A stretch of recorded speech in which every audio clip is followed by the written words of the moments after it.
We will call this meeting of the Naturopathic Medical Committee to order at 10:07 a.m. on Monday, September 11th, 2017. Let's establish that all of our teleconference sites are open, and the establishment of a quorum, please.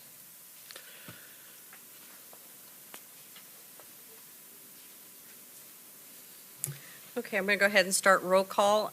This is just a reminder for all of our teleconference sites. When I call your name, please let us know your address of your teleconference site and if you have any members of the public with you. All right, Dr. David Field. Present. Okay, unfortunately, Dr. Tara Levy is not going to be able to join us today. Dr. Greta D'Amico. Present. Dr. Michael Hurt. We'll come back to Dr. Hurt. Dr. Theon Gordon. Present. Dr. Miles Spar. Present by teleconference at 9201 West Sunset Boulevard, Suite 812, Los Angeles, California 90069. I have no members of the public here. Thank you very much. All right, let's see. Dr. Gregory Weisswasser is not with us. Dr. Dara Thompson. And Mr. Alexander Kim.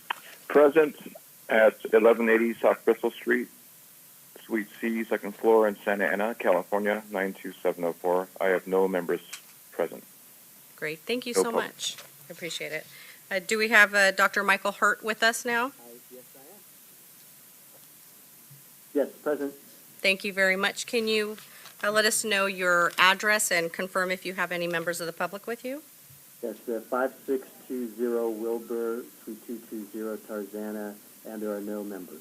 Perfect. Thank you very much. Do we have a quorum? We have a quorum. All of our teleconference sites have confirmed that they're open, so we're going to start right away on business. And what I'd like to do is skip to item number 4, the executive officer's update, and then Rebecca, in the middle of your update or whenever. We do have the director present. Thank you very much for making it today, sir.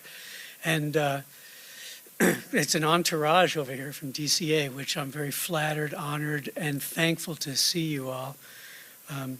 So Rebecca, I'm going to let you take over and have them give their comment as appropriate so they can get back to the work of the state. Perfect. Thank you very much. And I appreciate all of the public that is here today. Thank you very much for being here. I'm going to just kind of go straight to our enforcement. I know that this has been kind of an area where we've been working to make sure that we are in compliance. So I just want to kind of go over this. Currently right now, just for licensing stats, we have within our jurisdiction around 900 people.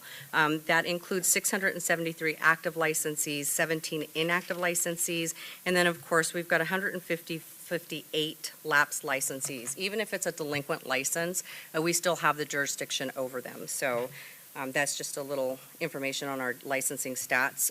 The committee, along with the assistance of the DCA staff, processed the enforcement backlog that we had here for quite some time now. On 6/20/2017, there were 65 cases pending in all various stages of the investigations. The committee and DCA staff closed all but 17 of these cases, and 17 of these cases are currently pending. The breakdown of those 17 cases are as follows. We've got 3 against NDs, licensees. 1 is a case against an applicant, and then there are 13 against unlicensed individuals. And these are naturopaths or others that are violating by using the title of an ND, or they're practicing within the naturopathic doctor scope. The investigative cost at the end of fiscal year 2016-17 was $37,464 of the $32,000 that was encumbered for us. So there was a $5,400 that we went over in our enforcement budget. For the reasons stated above, the staff continues to recommend promoting legislation within the Oversight Bill 796 for the naturopath and naturopathic title protection. Additionally, consumer outreach campaigns may alleviate the public confusion that's associated with naturopathic practitioner versus a naturopathic doctor who is licensed and qualified to be a licensee. Throughout May and June 2017, there was an assessment of our committee by the Department of Consumer Affairs. They conducted a review and assessment of the committee's enforcement program along with some other parts of our program. There were several deficiencies noted within the program, which included not having established policies in written format, not processing complaints in a timely manner, and not properly maintaining case files. DCA provided the assistance of the Department Division of Investigation, the Office of Information Services, and the internal audits to identify and assist with implementing appropriate actions to mitigate these deficiencies. Improvements were made in the committee's enforcement program, and the following are actions that were taken. Cleanup and update of over 50 completed cases in the Breeze database, and most of these were backlogs from back in 2010 through 2012, where we really just didn't have the staffing. We were doing a whole lot of implementation of different database systems, so unfortunately we did get a backlog there. We created physical files for each of these complaints and the review of the cases files to ensure that the cases were appropriately worked and closed. This effort covered 102 cases in Breeze. Approximately half of the cases were processed and closed appropriately. However, the system had some issues which prevented these cases being coded correctly. The issues caused cases to show an open even though they had been closed. New policies and procedure manuals for the enforcement unit are in the process of being created and approximately 80 to 85% complete at this time. We should have those manuals ready for staff probably within the the end of November, first part of December. We should have those pretty much done. Furthermore, staff has received additional training, including training that was more specific to the committee and their licensing, their licensees, and staff had a better understanding of what the expectations were and is working to meet or exceed those performance measures. DCA executive staff, along with DOI and ISO staff, have been a remarkable resource, and we appreciate the collaborative efforts that you guys have given us. So we do, again, have the director, and we've got another couple of staff members here from DCA's executive office, so I definitely like to turn it over to you guys.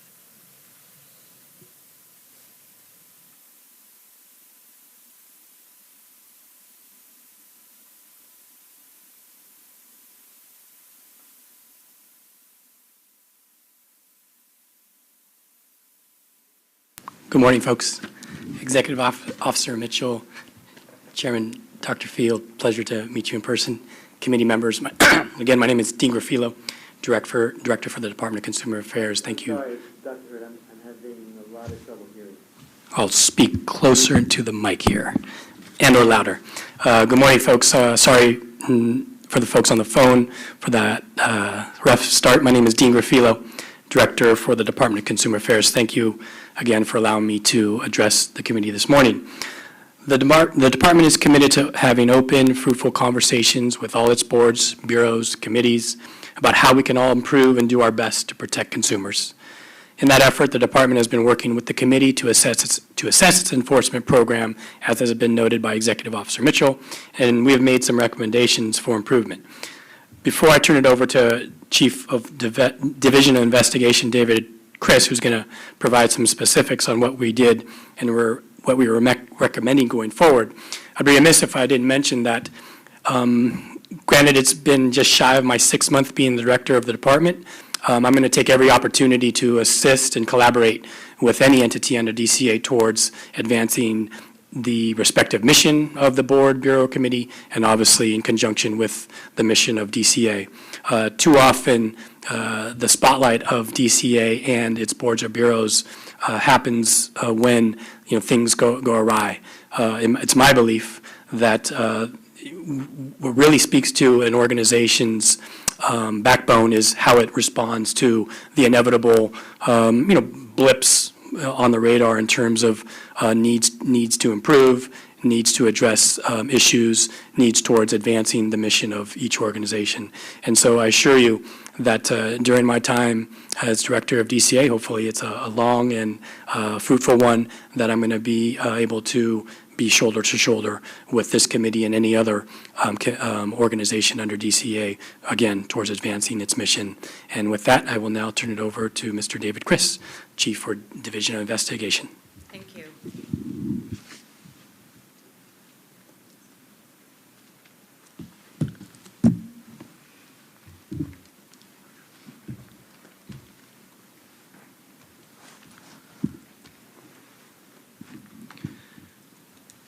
Good morning. Thank you, Director. I think the committee is aware. I apologize again. Stay right up on it. Having trouble hearing. Okay. Is that better? Much better, thank you. Oh, great. I think Rebecca outlined some of the issues that had been addressed regarding the enforcement numbers being somewhat high. And so to kind of go over that in a little bit more detail, in May and June of 2017, the department took a look at the committee's caseload and also noticed that dozens of cases lacked any activity codes in the BREEZE database.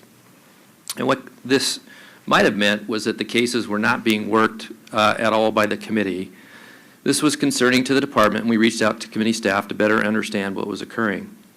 What we learned was that the cases were being worked by the committee staff, but the utilization of the BREEZE needed to be strengthened to track those activities. Over the past couple of months, staff from the Division of Investigation and the Office of Information Services have been working directly with committee staff to address some of these issues. Additionally, we recommended the following improvements. To stay current on enforcement workload, one of the primary purposes of this effort was to bring the committee completely current on all of its enforcement cases and eliminate any backlog. Together with committee staff, we accomplished this. The committee staff must continue to review and complete cases timely and record that information in BREEZE, and Rebecca mentioned the exact stats as of this day. Also, sharing enforcement workload. Previously, the executive officer was doing nearly all enforcement activities. Going forward, with more training and experience, the committee analysts must be given more enforcement tasks to assist in completing cases. Also, fully utilizing BREEZE, the department and committee staff work together to identify gaps in the enforcement program where the committee can better use BREEZE to track enforcement activities. With these improvements, committee staff can better track and report what is occurring.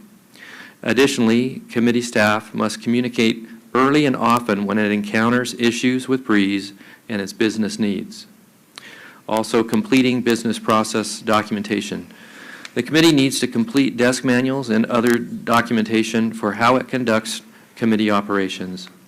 This helps clearly reflect what each committee staff member does and ensures everyone follows the same process. Also, automated licensing process. In our review, we learned that the committee manually mailed out licensing documents. The other boards on BREEZE have automated these processes, and the committee would like to do likewise to reduce unnecessary workload burdens. This would allow committee staff more time to devote to enforcement activities. We also have Supervising Investigator Stephanie Whitley from D of I, who led the team working with the committee staff, and Sean O'Connor from OIS, who's chief of our data governance unit, here to speak to any specific questions regarding these efforts and our recommendations. I think Rebecca gave a brief statement about each of these pieces moving forward. I think the processes that haven't been completed are underway and progress is being made.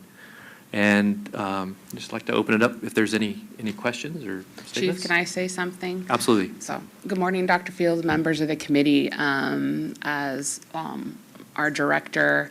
Pardon me, would you introduce yourself again, please? My name is Stephanie Whitley, and I am the supervising investigator over the Division of Investigations Enforcement Support Unit. And I just wanted to speak briefly on what my unit's role is for not only for the division, but for this department. I know we speak a lot about investigations and investigative costs, and our unit is specifically unique in that we are given the mission to collaborate with the boards and bureaus and committees within our department on enforcement issues.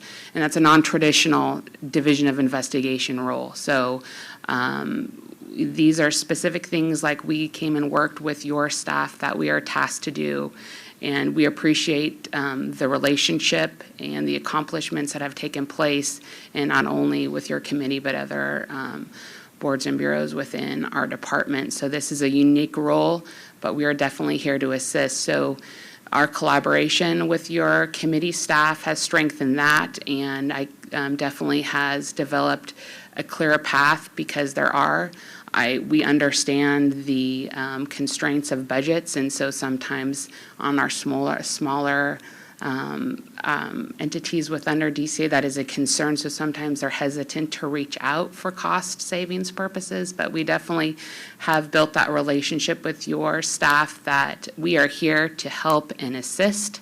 And we are creative about enforcement, and if there is a large project or problem that comes upon an entity within our department, we are here to support. And I just wanted to let you know kind of who we are and what we do and our unique role that our director has given us and my chief to do, which I'm very thankful for. So I just wanted to explain that. Yeah, and so with that, are there any questions about the review that was conducted or the work that kind of brought the enforcement unit up to date so far? Questions from the phone at all? No? All right, well, thank you very much for your time, and like we've all stated, we'd like to work together, collaboratively, moving forward. If there's any ever issues, we're here to help, and Rebecca, just pick up the phone. Thank you.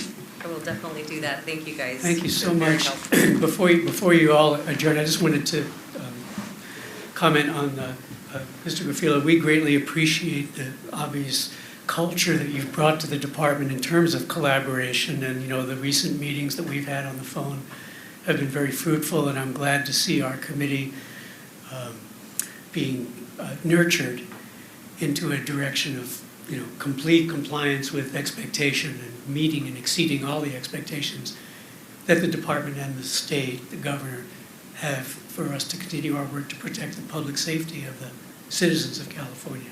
Thank you all very much for your time that you've helped us. Thank you. Thank you. Okay, and with that, Stephanie briefly had talked about the pro rata and what they do in part of that pro rata. So with that, I'm going to kind of lead to our budget update really quick since we're already there. At the fiscal year end of 2016-17, the committee had 14.7 months in reserves, which is approximately $532,000.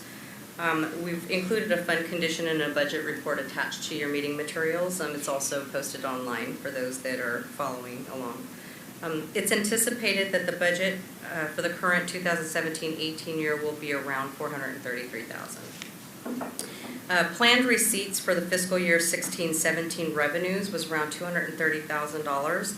The actual receipts for 16-17 revenue was actually $351,000. The staff is watching the trend for the first part of fiscal year 17-18 to determine if this trend is going to continue. We weren't sure if we were going to continue to see this trend just because after SB 538 was not successful, we felt that a lot of the NDs were going to go ahead and let their license lapse, which is what we've seen happen in the past. Again, this is the problem that we're seeing with our licensees. They come, they're at Bastyr.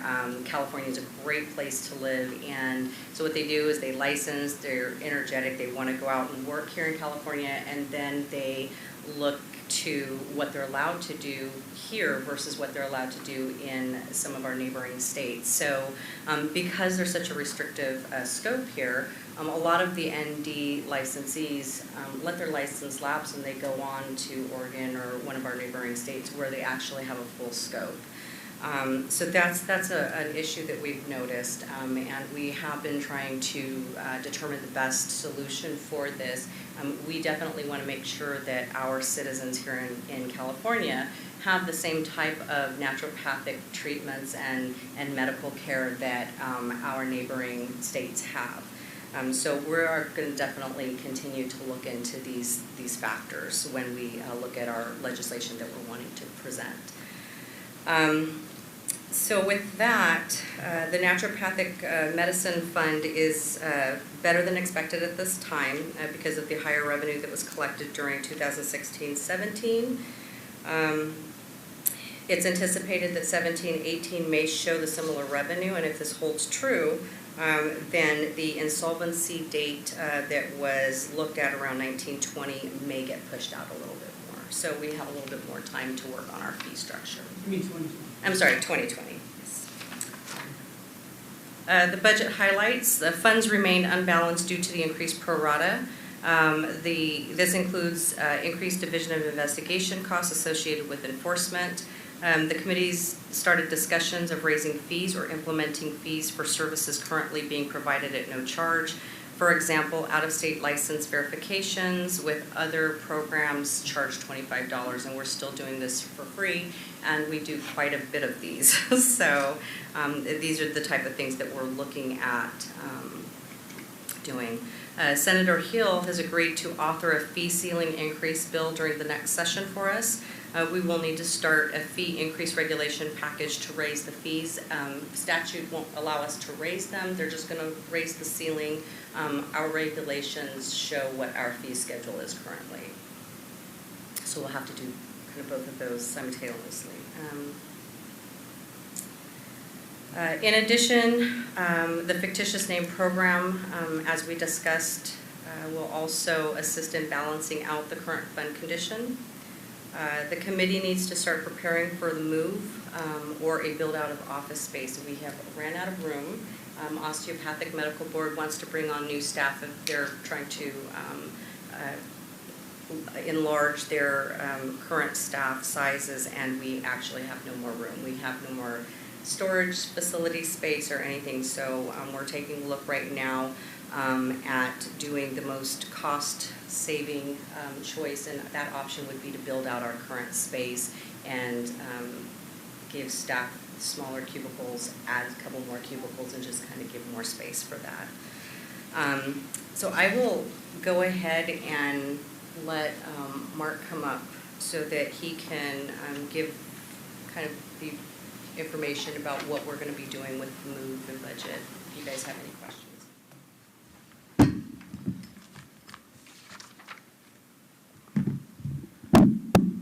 Good morning, everyone. My name is Mark Ito. I'm your DCA budget analyst. It's good to see everyone again. I think I saw you a few months ago, and it's great to see you again. Dr. again. Oh, sorry. Hi, my name is Mark Ito. I'm your DCA budget analyst, and it's great to see everyone here again. In regards to your move or renovation of your current suite, DCA Facilities is trying to figure out the most cost-effective way for you guys to either move or renovate your current space. My role in this is to figure out how you can afford it. So I think the most cost-effective way and the best way to do this is there's something called an ARF account. It's ARF, Architectural Revolving Fund. It gives you the ability to set aside money in the current fiscal year for anticipated moves or renovations down the road. So that's something I'm going to be working with Rebecca on to determine how much we can put aside this year for when you guys do move or you renovate your new space. So that's something I'll be doing as well. So, but in terms of your fund, I think your fund's going to be able to handle it. I'm going to echo what Rebecca said. I think your revenue trend is greater than what you anticipated from 17-18 on. So I think I'll work with Rebecca on this ARF account to determine how much you can put aside moving forward, and then we'll move from there. Thank you very much, Mark. So I'll take any questions if you have anything on the move or your budget or anything I else. haven't seen the office. So are you like working off of a little table, or what is it? What's the situation with two people and running out of space? Sure. So actually, we share an office space with the Osteopathic Medical Board. It was their office. We got moved over there when we were still a bureau, became our own committee. They made an office space out of a supply closet for me, and my staff is currently taking one of their current cubicle spaces. We have a shared space for break room and a conference room. However, our license files and enforcement files are both crammed into my office and her cubicle. So that's kind of where we are right now. And we also have one small shelving unit in the supply closet that we're allowed to keep our supplies in. So that is what we're doing right now. It's working, we're making it work, and we're making the best of it. We get along very well with the osteo staff, so it makes it a lot easier to be in small quarters like that. The office size is a pretty decent size, and I think with the facilities and the designers doing their thing, they're going to be able to make it work for us. So will we end up with a dedicated space? We will. Well, we're still going to be sharing the office. However, they're going to make a designated file room for us. They're kind of breaking down the break room, so we're going to have a small, tiny break room for staff to use with refrigeration and that type of stuff. But we will have a dedicated storage just so that those things can be separate from the osteopathic medical boards. And that includes the safe and the keys and all that That kind of does stuff? include safe and keys and things like that. So yes, it'll all be separate from here on out. We can't make a window in the supply closet? I wish we could, There's no because I ground to the really would outside. like some sunlight, but Yeah. that's just not going to happen right now. We'll see in another, couple years and take a look and see where we were. There was some talk about moving us out from under the osteopathic medical board and over here.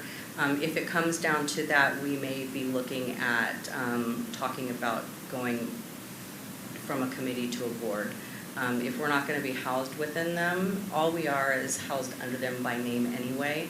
So there really wouldn't be any reason for us to be under them. And what's We would be the able to be implication on of board. that besides the name? There are some cost savings to being there. Other than that, not a lot. I really think that the space is very important for the amount of demands that are on the both of you. To be able to just function and see daylight is pretty huge, and it helps you to get a grip on the total. My sense is just from this investigation and the report that it's just a whole bunch of stuff, and it's hard to manage everything and prioritize, and then there's all the stuff that is emergent that comes up that then you have to put everything aside for, and space contributes a lot to that. So I would, even if it costs a little extra in the short term, I would really, really be interested in having a separate space. We can definitely look into that. I know that right now we just don't have the funding to move out on our own. But we will definitely take a look at that in the future when we're a little bit more balanced in our fund. Absolutely.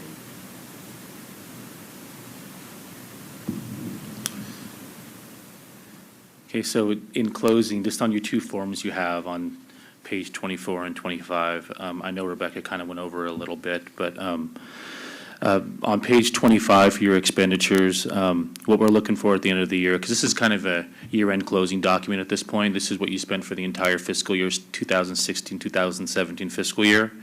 You guys had a savings of $8,409, which is 2.6% of your budget, and we approximately look for about 3 to 5%, but 2.6 is good. So. Talk into the microphone. I'm sorry. Yeah, your savings for fiscal year 2016-17 was $8,409, which is 2.6% of your budget. And what we look for in the budget office is about 3 to 5%. So you guys are kind of in that range. So that's a good savings for last fiscal year. And we'll look for something very close to that for this fiscal year as well. And then on page 24, your fund condition. Rebecca mentioned this, that you guys underprojected your revenue for 16-17. Now, every year we work with, the budget office works with the programs to determine an appropriate amount of revenue ongoing. So I will work with Rebecca, and at your next board meeting, your fund condition should be a little more appropriate moving forward.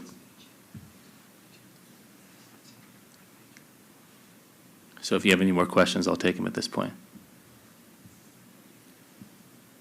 I guess let me ask you, what's your overall view? Last time that you spoke with us, you were not particularly positive on our outlook. And Yeah, I think now that the fiscal year is closed, we have a revenue trend where it shows that it's going it's going up, or it's going to stay pretty close to 350,000 as opposed to the 244,000 revenue ongoing. So I think you guys look pretty good at this point. And then we'll get a pretty good idea next, at your next meeting, we'll be able to provide revenue projections for this fiscal year on what's come in, so we can kind of confirm what we think is going to happen. Excellent. Thank Yeah. you so much for your attention to our little program. We like You're to welcome. stay afloat. Yeah, awesome.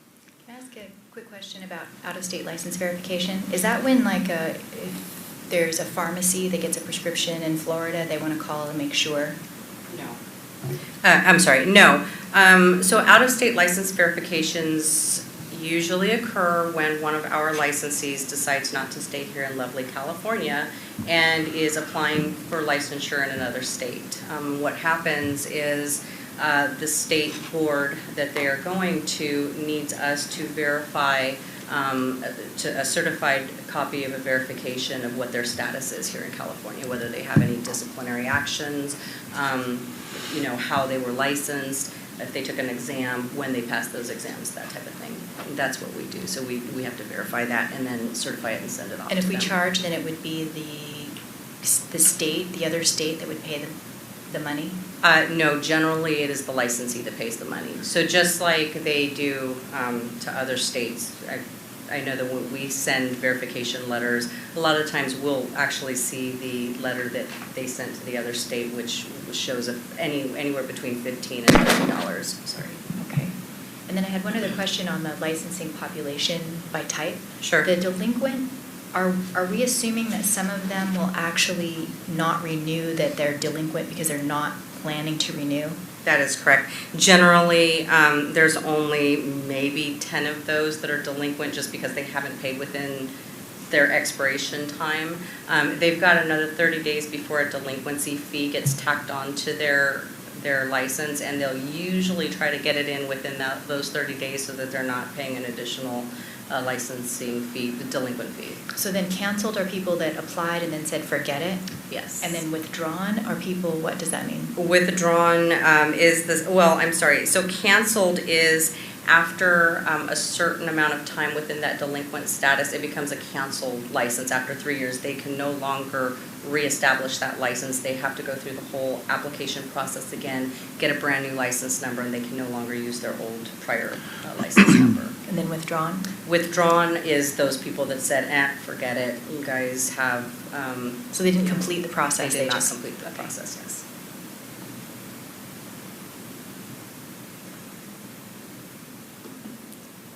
All right. Thank you very much. Thank you so much for your All right. report. Thank you, have a great day. Back to work for you. Thank you. Okay, so I'm going to go ahead and move forward throughout my EO report here. Just want to talk briefly about SB 796 Hill bill, which is our oversight bill. This was the sunrise bill for the Naturopathic Medicine Committee.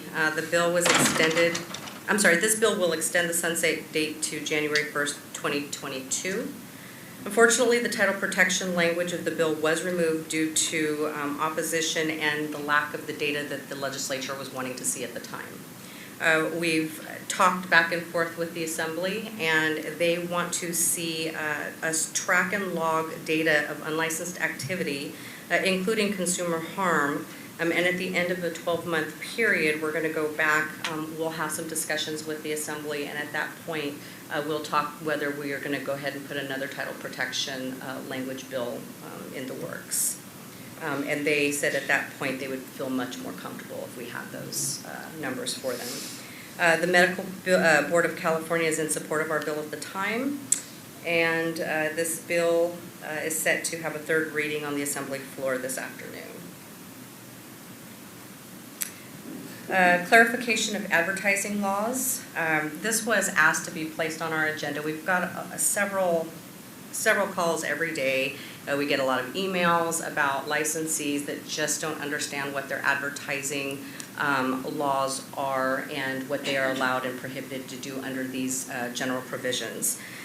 So what I want to do is, because of the increasing inquiries surrounding the general provisions BCP 651 and all of the sequential codes for the advertising laws, the committee has identified that this is something that should be updated in this I'm sorry, that should have been updated when we did our strategic plan, so we already knew that this was an ongoing issue.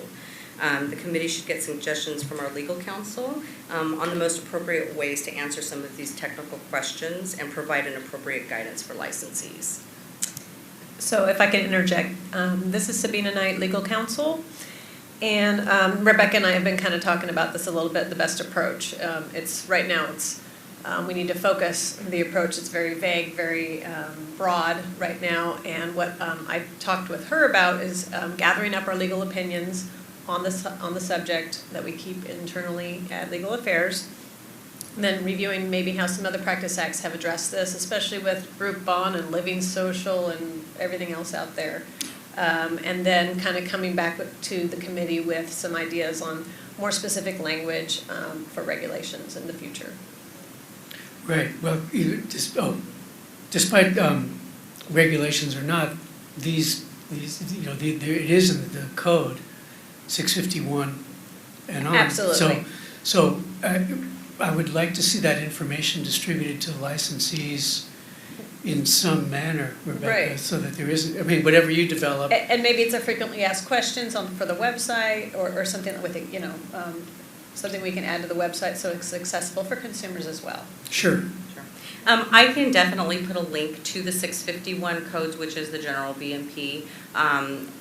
We do have some information about advertising in our law, and it does state and refer back to 651. So that's there, but those that aren't very legalese in reading code would not know to go and look at the general provisions. So we can definitely put a link for those advertising laws onto our website so that licensees can have an easier time finding these things until we can put the frequent questions and answers up.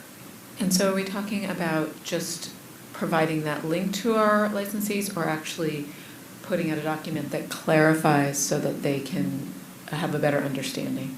So, and I'll let Sabina talk on this as well, but we would need to do that within regulations to clarify those laws, the statutes. And in doing that, when you look at our laws currently within our statute, it does state that we should get together with some of the stakeholders and determine what we need to do in the best ways to clarify these regulations, clarify the laws within our regulations. So I think that's going to be one of the starting points in just clarifying those within regulations.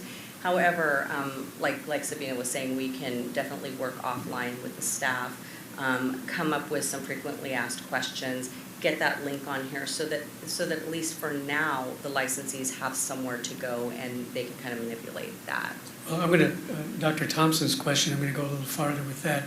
Again, what I'd like to see is a 1 page or however many pages it takes, not just a link for licensees, but letting licensees know what this means, because I don't think we need a regulation for our attorney, for our counsel to say, I don't even know what the regulations are. I don't advertise very much. But if there is a code about not presenting yourself as a medical doctor, I would like to see that outlined on a page that says the only way you can call yourself a medical doctor is if you've licensed by the Medical Board of California, whatever it is.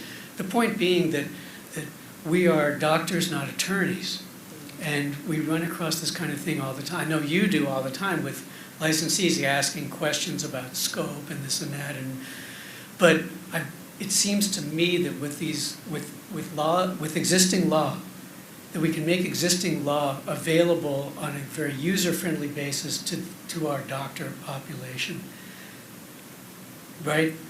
Not just a link, so that then because people will be looking at the link and we'll be scratching our heads. Well, what does that mean that you can't do blah, blah, blah? Well, let's tell them what that means, please. Right, absolutely. Okay? I mean, even just your example, can you call yourself a doctor or not? I mean, that's already existing. That would be an easy frequently asked questions kind of thing to put together in the meantime, where it can be on the website, it can go out to the interested parties list.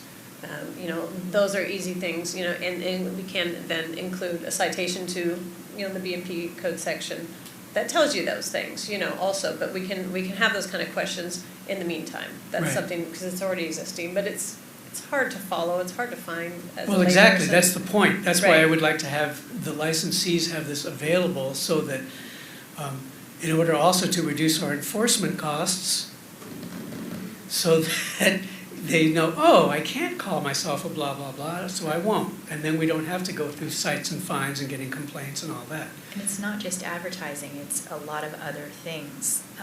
For example, what we spoke about at the last meeting, that every doctor is supposed to either have displayed or in their paperwork something about complaints to the DCA. Nobody knows that. Nobody knows that. And, you know, we need, in every new license that comes out, there's a lot of paper that goes. Some of it is blank. We could fill it with, you know, just saying there's some new stuff. Even if we just said there's a lot of new stuff you need to look at, check out this website. It doesn't have to necessarily be more paper. But there, you know, it's like traffic laws, you know, unless you've ever been to traffic school, there's all kinds of traffic laws that you don't know you might be violating because it's, when would you have ever come across it? It changed since last time they had a book. Sure. You know? And, sorry, this is Sabina again. For those of you on the telephone call, I think you're updating the website as well, and I think that's a discussion later in the meeting. Yes. And I think that's absolutely appropriate. It's like, let's make it more user-friendly. Let's make these links more, you know, prevalent for those seeking that kind of clarification. And so absolutely, now's the time. And we actually, this is one of the reasons why we don't add a lot more stuff to our mailers, because actually some of this stuff is in the important notice to licensees that go out with your guys' licensees right after renewals end with the initial license.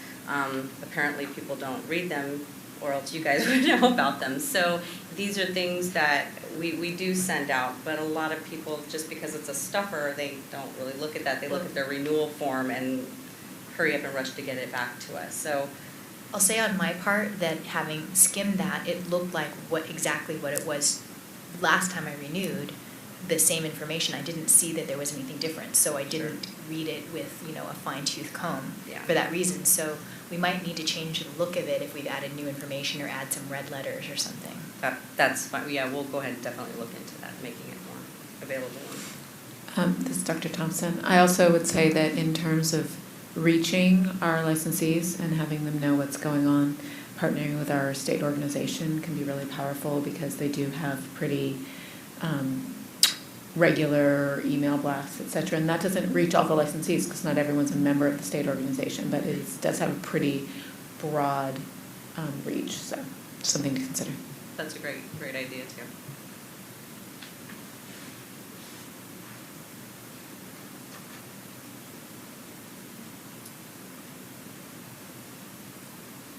Okay, and then, sorry about that. And then there's some committee member training. There's a couple of people that have not completed all of their member training. So I will make sure that offline I speak with those and make sure to let you know what it is that you're needing to complete still. Other than that, the majority of you are up to date. I think we're coming up to another year where you guys are going to have to do sexual harassment prevention training. So once I see that come through, I will definitely make sure that you guys are aware of this as well so that you can remain in compliance. And are there any questions about my report that anybody has? And on the phone? Okay, thank you. All right, now that we, let's move back to the very first item after the agenda is public comment for items not on the agenda. The chair would entertain from any of the sites or anywhere public comment. Hearing none, that takes care of tab 2. Let's go to tab 3, which is the, unless there's a different order, Rebecca, that we need, but we've taken care of the DCA update already, is that true? Okay, so let's go to these naturopathic assistant regulations. Okay. So tab 3, page 13. This is just some information that I put in here for you. I know that this was on the radar that you guys are wanting to come up with some regulations to better clarify our statutes for what our licensees need to make sure that they do to keep the NAs current and skilled. So I just wanted to make sure that everybody was aware of Business and Professions Code Section 3640.2, 3640.3, which authorizes naturopathic assistants and clarifies what the naturopathic assistants are allowed to do and what they're prohibited from doing. So I did include those for you. And just so that everybody is aware that the training is the sole responsibility of the naturopathic doctors. So there are some people that'll bring a regular medical assistant because they've already worked as a medical assistant, they know what to do, and then they just bring them in and go over the information that's outlined within the statutes just to make sure that they've provided the 10 hours of, you know, A, B, and C. So those items are outlined there. So it would definitely be a lot easier if somebody had something in regulations. If you guys felt that these statutes need to be clarified more, then we can definitely do that with a regulation package, and I think that's kind of where we are right now. This was something that was suggested by board members a couple of meetings ago, so we definitely want to take a look at this now. I provided the first 13 and 14, that was information that is on our website, just under the naturopathic assistants. And then, of course, I went ahead and also included the Business and Professions Code 3640.2 and 3640.3. Page 17 is a suggestion that came in from one of our prior executive officers to the CNDA. And what they had, just these are some of the common, I guess, occurrences that are coming in, and we've had this question asked before, whether we can include it within our laws or regulations to allow NAs to stop IVs, adjust flow rates, that type of thing, because there are so many people having IV treatments at one given time. There's no nurses that they can use, so these are things, unfortunately, we wouldn't be able to do this within regulations because this is definitely prohibited within statute. So if these type of things needed to be done by a naturopathic assistant, you guys would really have to talk about having that within statute, and then we really need to talk with stakeholders, and we may have some pushback on it because of the level of medical treatment that's being done. You wouldn't really want that to happen by a layperson. So these were some suggestions. Unfortunately, I wanted to include them so that we could let you guys know that this is just something that would not be able to do within regulations, no matter how much we wanted those NAs to be able to assist with these type of things. Is just definitely not something they're allowed to do unless it was changed within statute. So the thing that I'm most concerned about is that it says that the training is the sole responsibility of the naturopathic doctor, and yet the training requirements are exactly to the letter that which is required for a medical assistant. And so when a person goes to medical assisting school, they bring with them verification of having done 10 hours of this, 10 hours of that, 10 separate injections, 10 separate, that have been supervised. And frankly, going through sterile technique, having them understand the anatomy and so forth, it's extremely burdensome and time-consuming for a naturopathic doctor to provide textbooks to, that whole thing. It just doesn't seem, if that is the interpretation, it has to be done solely by the naturopathic doctor. I believe that poses potential consumer harm because they're not going to do as good of a job, potentially, as a medical assisting program. Now, that being said, I've seen people emerge from those programs incredibly unqualified despite their checkoffs. So that isn't a total protection, but at least it's through a college that has a reputation. You know what I mean? There's just a lot more infrastructure there to assure safety for the patient. And and I think we would need to look and get a legal opinion, but I really, when I read this, although it does say that it falls on the responsibility of the naturopathic doctor who is overseeing this NA, I think really it just comes back on the naturopathic doctor making sure that this person is qualified to do what it is that you're having them do. So whether you've trained them or whether they came out of a medical assistant school, you still need to make sure that they are qualified and they have met those skill sets that they say that they have. And I think that's what it kind of boils down to. Just Dr. Hurd, I have a question. I'm ignorant on this point. Is there a naturopathic assistant school, like a medical assistant can go to a medical assistant school? Is there an equivalent for naturopathic assistant? No, there's definitely not. There's no difference. But there is no difference.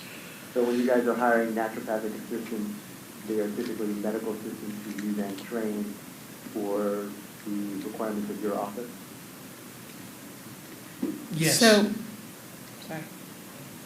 So I believe as I have read our law in the past, that yes, that is usually the case, but also that we have the ability to take someone who has not gone through a medical assistant program, train them ourselves, and have them be our naturopathic medical assistant. But let me clarify what Dr. D'Amico was talking about. If a naturopathic doctor was to hire a graduate of a medical assistant program, that naturopathic doctor doesn't have to spend another 40 hours training the naturopathic assistant, because they've had the 10 hours of training in Venapunk, 10 hours of training in skin, 10 hours in this and that. That is correct, but we would highly recommend that licensee make sure that naturopathic Just verify assistant can that do they- what they, yes, they're competent to do what they say that they can. Okay, does that answer what you brought up? It does, but I have another thing. Well, naturally. Of course. So, I actually discussed this with a legislator about, I don't know, maybe 6 months ago.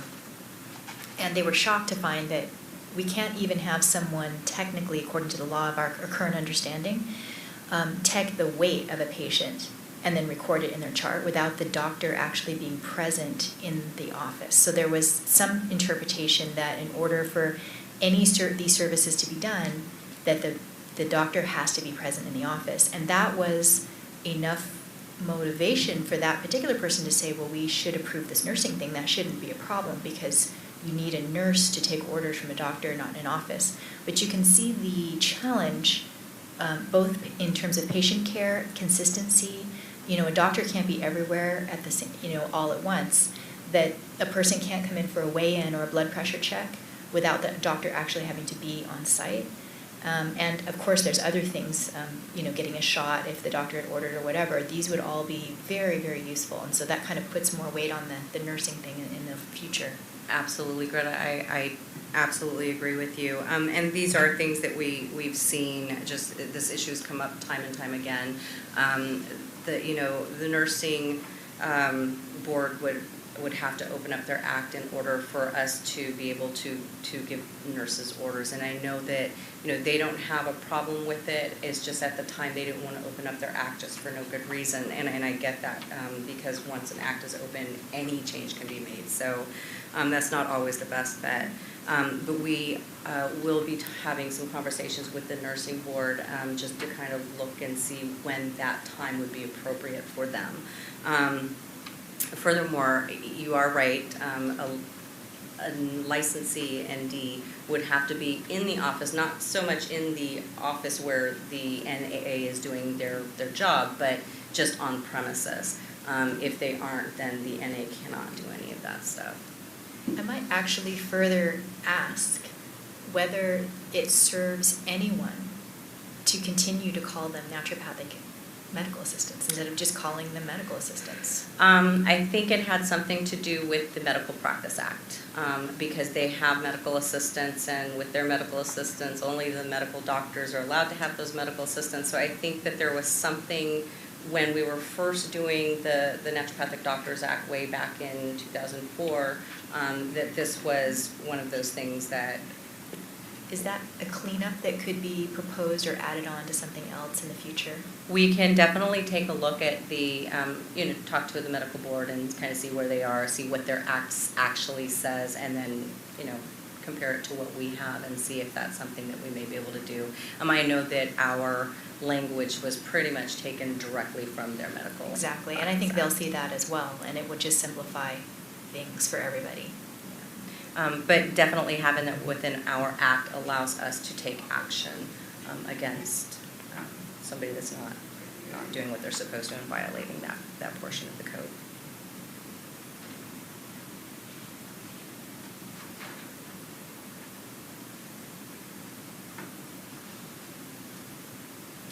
So again, we'll go ahead and definitely start some discussions with BRN. I'll check with the medical board on taking a look at the medical assistance statutes and regs, and we'll take a look at ours, and we'll kind of move forward from there and reach out to those stakeholders that it did say that we need to be talking to.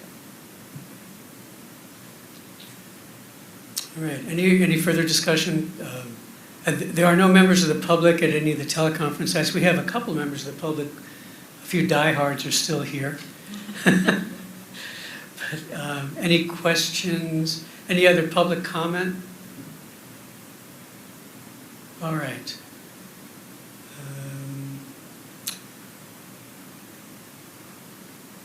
Let's go to tab 8 and review and approve the meeting minutes from May 15th. Perfect. So starting at page 45 through page 49, you'll see a draft copy of the meeting minutes from our May 15th, 2017 meeting. And what we are doing right now is taking a look to make sure that you guys approve what was put in there. And if you do, then we can go ahead and take a roll call vote to approve that and have it posted to our website.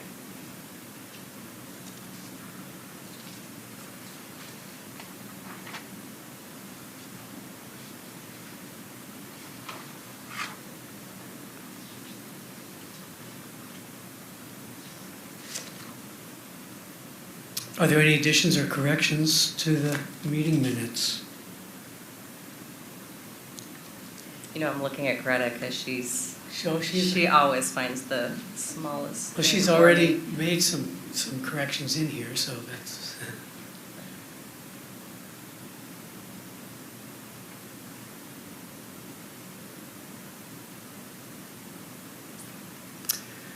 Hearing none, the chair would entertain a motion to approve the meeting minutes from the May 15th, 2017 meeting. The chair would still entertain a motion to approve the meeting minutes. A second. No, I'm entertaining them first. I make a motion to approve. Thank you. Dr. Gordon has moved. Is there a second? Thank you. Dr. D'Amico seconds. Perfect. I'll go ahead and take the roll call order. We have Dr. David Field, Aye. Dr. Greta D'Amico, Aye. Dr. Michael Hurt, Aye. Dr. Theon Gordon, Aye. Dr. Miles Spar. I wasn't there, so I'll Okay, perfect, thank you. Mr. Alexander Kim, Aye. and Dr. Dara Thompson. Aye. Okay, we've got 6 ayes and 1 abstention. Yes. All right, so those will be published then on the website. Next, what I want to do is clean up all these small things that we have first. Tab 9, establishment of proposed fictitious name permit program. Okay, so we don't really need to do anything here except when we were at our last meeting, we discussed what the fee structure would be for the FNPs. So I did add that to page 53 for you. I just took the suggestions and recommendations that you guys approved that day. So we would start the fictitious name application fee would be a 1-year certificate with a minimum of $75, not to exceed $150, and we would currently set that at $100 within regulations. A fictitious name permit renewal, which would expire on 12/31 of each year. We set that minimum $50, not to exceed $100, and we would currently set that $50 in regulations. And a fictitious name permit delinquency fee, not to exceed $25, and we would set it at $25 within regulation. Would there be proration if someone started in June? No, we don't normally prorate the permits, but licenses are prorated. So you mentioned regulations. Do we have statutory authority to impose these fees? So the fictitious name permit language that is on page 51 and 52 is the proposed language to implement and add section BPC 3670.1 and 3674.1. I'm sorry, 3670.1, yes, and 3674.1. All right, so this would require a legislative act before we Yes. can start proposing regulations to charge people. That is correct. We would need to find an author for this bill. Right. And I know you did say this last time, but would you mind repeating the problem with not having this? Yes. So what happens and what we see quite currently, and there are 2 licensees that are having a legal battle right now because of it, is the fact that they are using almost identical names for their practice. With the Osteopathic Medical Board and the Allopathic Medical Board both, they currently have a fictitious name permit program, which is up and over what you would have to get through your local or state business licenses. And what this does is you would get a permit from, or apply for a permit with the Naturopathic Medicine Committee, state what that name that you're wanting to use is. We would look to make sure that no other naturopathic doctor is using that, or that it is not so similar that there would be some confusion out in the public place. And at that point, we would either approve and grant that certificate or tell them, no, you're going to have to pick a couple of different names and send us some other ones. They do not, if we do not give them that name, they do not have to pay another application fee. They just have to give us some other names that they're looking at doing. So what happens is this allows us to do a better job at enforcing the laws when it comes to naturopathic corporations. It also assists in not having this legal battle between licensees occur, and it causes a lot of confusion to the public when you've got 2 Sunrise Natural Healths and nobody knows who belongs to who. We also have a regulation or a statute, don't we, that says we have to have the word naturopathic in the title. Yes, So- of any corporation. Of a corporation. But not so if you're a sole proprietor, unfortunately, that name style does not apply to, which I've never seen before, but for some reason, when our laws were established, it was not established for anything except the Naturopathic Corporation to have that name style. So what happens if your non-corporate fictitious name is exactly the same as that of a medical office? That was my question. And that's another thing. We have the ability to check with the other medical boards as well. We also have the ability to go into the Secretary of State and check with them.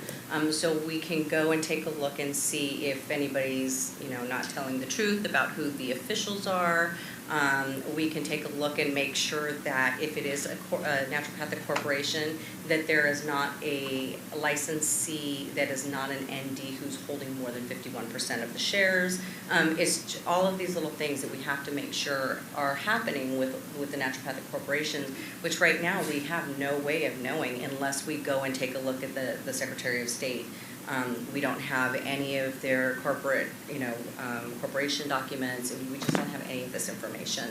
And this would allow us to not only ask for that information, but to go after somebody if they're not kind of working by the letter of the law.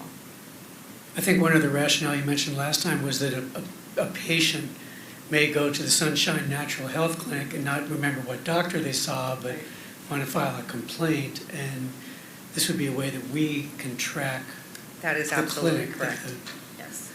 the patient went to. So Is there a method by which the other boards use to track this that we can also use? Yes, so what I have already done, when we started developing our breeze, what I asked them to do is to kind of start getting that module together for us. So what we have decided is the best course of action for that is we took the modules that the Osteopathic Medical Board and the Allopathic Medical Board of California currently are using, and they just copied that for us so that we have the exact same tools to track and use. Is that something that can be, you know, when you get a new email address, you can put in what you want and it'll say if it's available or not? Would the Yes. consumer be able to do that in the future so that it's not on you guys to look up all these names constantly? So absolutely, and actually, we are going to have a new license lookup that the DCA has done a wonderful job on.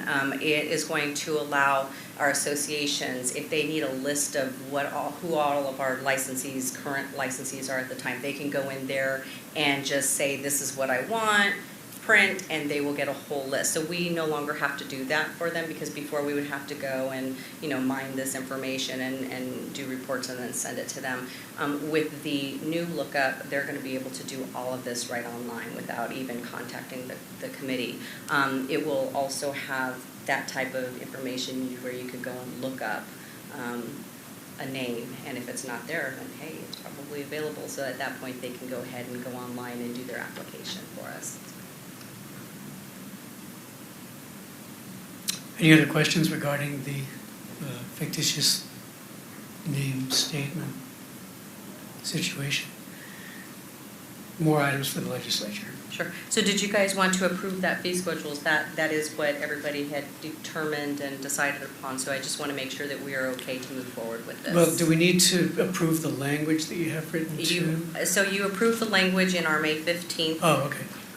What I want to do now is just make sure that this fee schedule is what you guys kind of had in your head when you gave our minimums and maximum ceiling, and what you wanted it set at. And then with this information, I can go ahead and move forward and find an author. In terms of minimums and maximums, are we projecting far enough into the future that the maximums are adequate, that we're not going to bump into a ceiling that's statutory in a few years? Absolutely, and Or is this more regulatory? So the first, if you're looking at page 53, the middle column is what we would have within our statute. That sets the minimum and the ceiling. And so we can't go below and we can't go over. However, the third column there, which we have the set at price, that's going to be what we have in our regulations. That's, I guess I'm asking, in that second column, are those ceilings high enough that we're not going to Yes. run into something? Absolutely. This isn't, we're not putting this FNP program into place in order to boost our revenue, although that is a benefit of it. But this is mainly just so that we have tools to do our job correctly and to make sure that the consumers are protected. So we don't want to make this so much that it's people aren't going to want to use anything besides their name as a practice name. So we definitely don't want to hurt the licensee No, by... Yeah. That's clear. I just want to make sure that we're not going to bump into, like we have with No. our current fee schedule where we can't raise anything because we're Absolutely. statutorily No, stuck. and this is definitely in That's line enough. with what all the other programs have. The chair would entertain a motion. Can I ask a question? Oh, Question. Certainly, if there's more discussion. I had a question on, is this a requirement? Will this be a requirement for all? It will be a licensees? requirement for anybody that has a name other than their own. So if Dr. Field had a practice and just wanted to name it Dr. Field ND, he could do that and he would not have to get a fictitious name. But anything besides your name and your title, you would have to get a fictitious name. So if And you this wanted... is on top of the fictitious name that you do through the state already? Yes. Okay. Right. If a person is delinquent and they don't renew, then they lose their right to the name? Yes, so what happens is that name will stay kind of in this grace period for a year. If they don't renew within a year after that expiration of that permit, it goes back out on the market. So it is very important for them to reapply, or I'm sorry, to renew that permit if they're wanting to keep that name. Does that time period need to be put in this language? It will be within regulation, so that's something that we'll put within regulations. Okay, and then there's no citing or fining, because you either pay it and you have it, or you don't and you don't, and that's it, right? That is correct. Okay. If it's not paid and we find out that you are using it, then of course we can cite and fine you for not having the required information per statute. And the provisions for that are elsewhere, So cite and fine, we already have those provisions in place. and the amount as well. So yes, so the amount of The fine. the fines that we are allowed to use are within our statute and regulations, yes. Do they have to get the name through the state first? Usually, when I did the coordination for the Osteopathic Medical Board, most people would kind of do it together. So they would go and start filing their corporate paperwork. And a lot of people, they would have a corporate name, but that wouldn't necessarily be what their DBA name was. So even if the corporation was Sunshine Naturopathic Corporation, they could then use a different name as their fictitious business name. However, both of those names would need to be And there included. could be two Sunshines with the Secretary of State, that's not a problem. That's As what I'm long as trying they're to not figure out. using that as their DBA. So they're, okay, so they could have it as their company, Sunshine Naturopathic, doing business as Sunshine. Right.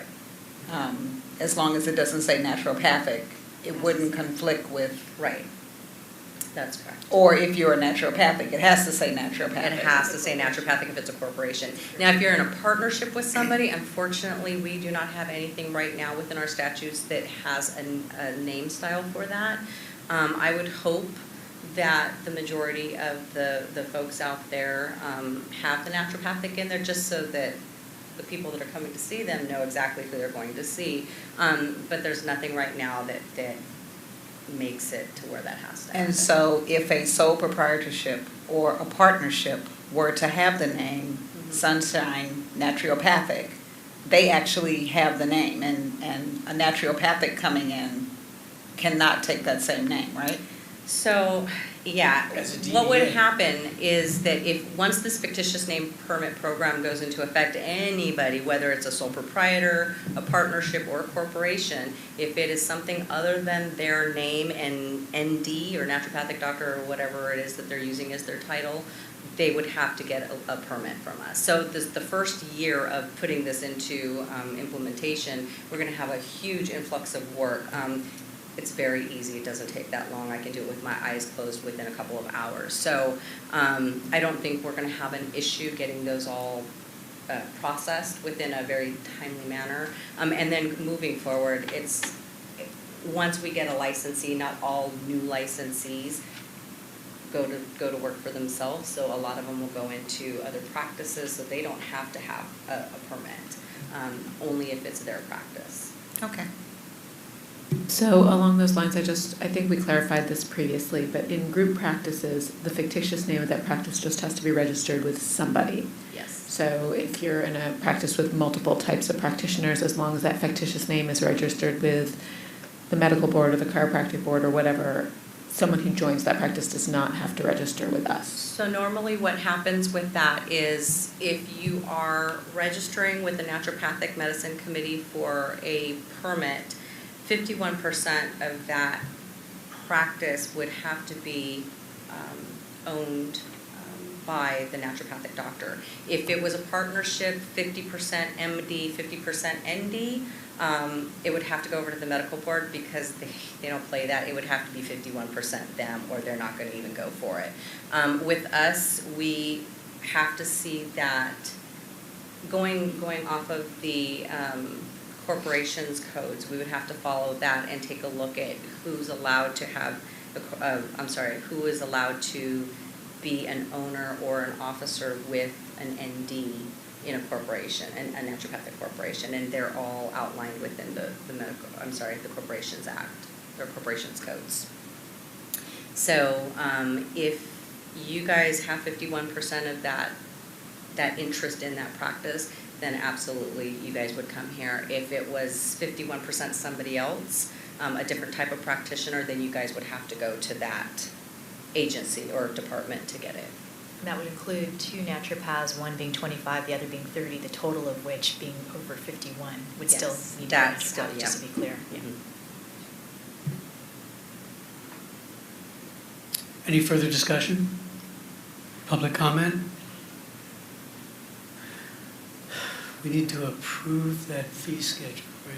Yes, so we So would need to have a motion to adopt the fee language. So the chair would entertain a motion to adopt the fee schedule proposed by the executive officer for the fictitious name program.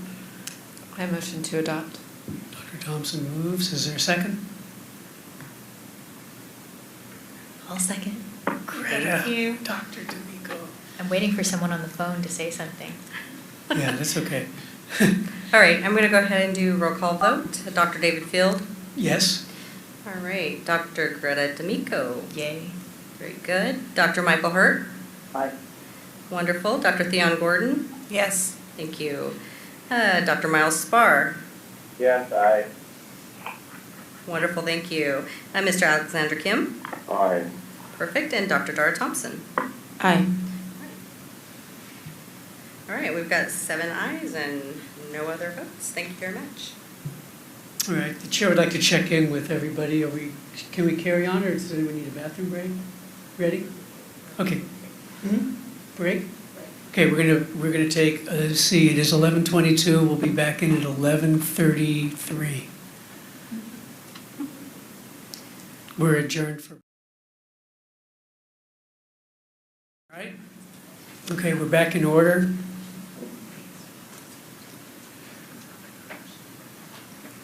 And do we have to confirm that the telephone locations are still, okay.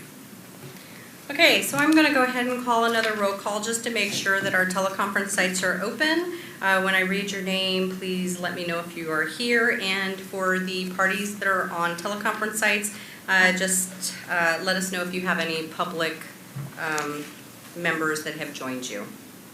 Dr. David Field? Present? Dr. Greta D'Amico? Present? Dr. Michael Hurt? Present, no members. Thank you. Dr. Theon Gordon? Present. Great, thank you. Dr. Miles Spar? Present, still nobody here. Wonderful, thank you. Dr. Dara Thompson? Present. Wonderful. And Mr. Alexander Kim? Present, no members. Thank you very much. All right, let's move to tab 10, which is a presentation on the NMC's outreach efforts. This is wonderful. So I just wanted to bring this up because I know that, we've been wanting to kind of put out there a little bit more information about what a naturopathic doctor is, what naturopathic medicine is, what our licensees do, what the difference between a naturopathic practitioner, a naturopath, traditional naturopath, whatever they're calling themselves these days, and a licensed naturopathic doctor is. There's a lot of consumers out there, unfortunately, that don't know the difference, and because of that confusion, it's causing a lot of problems for us at the board. At the committee. So we put together a little presentation that Dr. Field and Dr. Tara Levy were great about giving. We gave a presentation on July 28th in San Francisco to the Medical Board of California. We got a lot of really good feedback from that. As a matter of fact, if anybody would like to take a listen to that, if you go to the web site for the medical board and use their webcast link for their 7/28 board meeting, if you take a look at that webcast around 27.25, you'll be able to listen to that presentation that was given and the questions that were asked by the medical board to our committee members. It was a really, really good meeting. We had a Dr. Howard Krause, who is an MD, and he is a board member of the medical board, and he had stated that they have open ears and open minds at the medical board for the Naturopathic Medicine Committee. So that's just a great response. Along with that, we had Gloria Castro from the Attorney General's office, who was also in attendance at that medical board meeting. She was so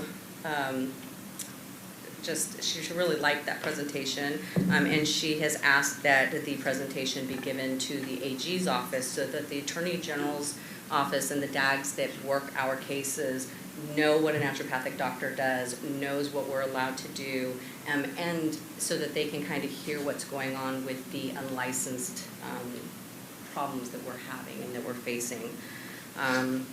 We're also scheduled to give the same presentation to the Osteopathic Medical Board here in Sacramento on October 19th. Because this was such a great presentation, what we wanted to do was make this into a video format, do a voiceover and all that good stuff. We have a department here at the a unit here at Department of Consumer Affairs that does all of those visual graphics and videos and stuff for us. I know we've talked about this in the past when we were doing our strategic plan about getting more of these items online, more videos. And so this is one of those that we are going to put on here because there's a lot of really great information in this presentation. So if anybody has any questions, I'll go ahead and take those. Yes. I don't know if it came up, but do they have, the medical board have any interest in providing information for their stakeholders? So that I'm so glad you asked that because that definitely leads into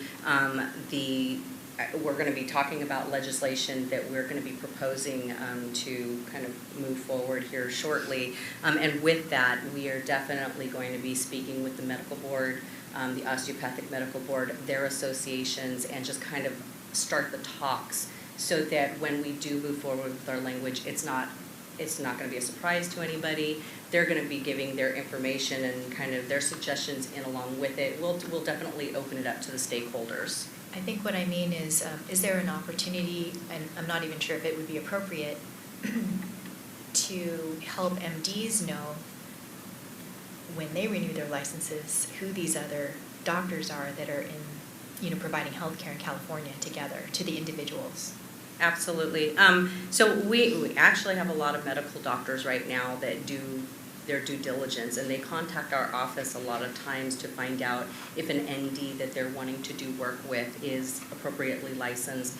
And in a lot of cases, we've had to say, no, this person is not a licensed naturopathic doctor, and they're like, oh, well, we're not going to do, go into practice with them or have them in our office. And that has been, we've seen that quite a bit. So we definitely would like to work with the allopathic and osteopathic folks and just make sure that we're kind of going the same way with this, if I understood your question. Do you understand what I'm saying, though, is actually, I don't know if it would be, for example, we have some paper that goes out every time we renew our licenses about pay attention, or they may have a newsletter, or they may have an alert, and saying, here's the current state of, the healthcare community in California, and it includes osteopathic doctors, it includes naturopathic doctors. Here's what they are. For more information, look at this website. Oh, yeah. Here's the licensed vocational nurses. Here's, so that because they don't, even though you get a lot of calls, many people still do not know the difference. They have no idea what they are.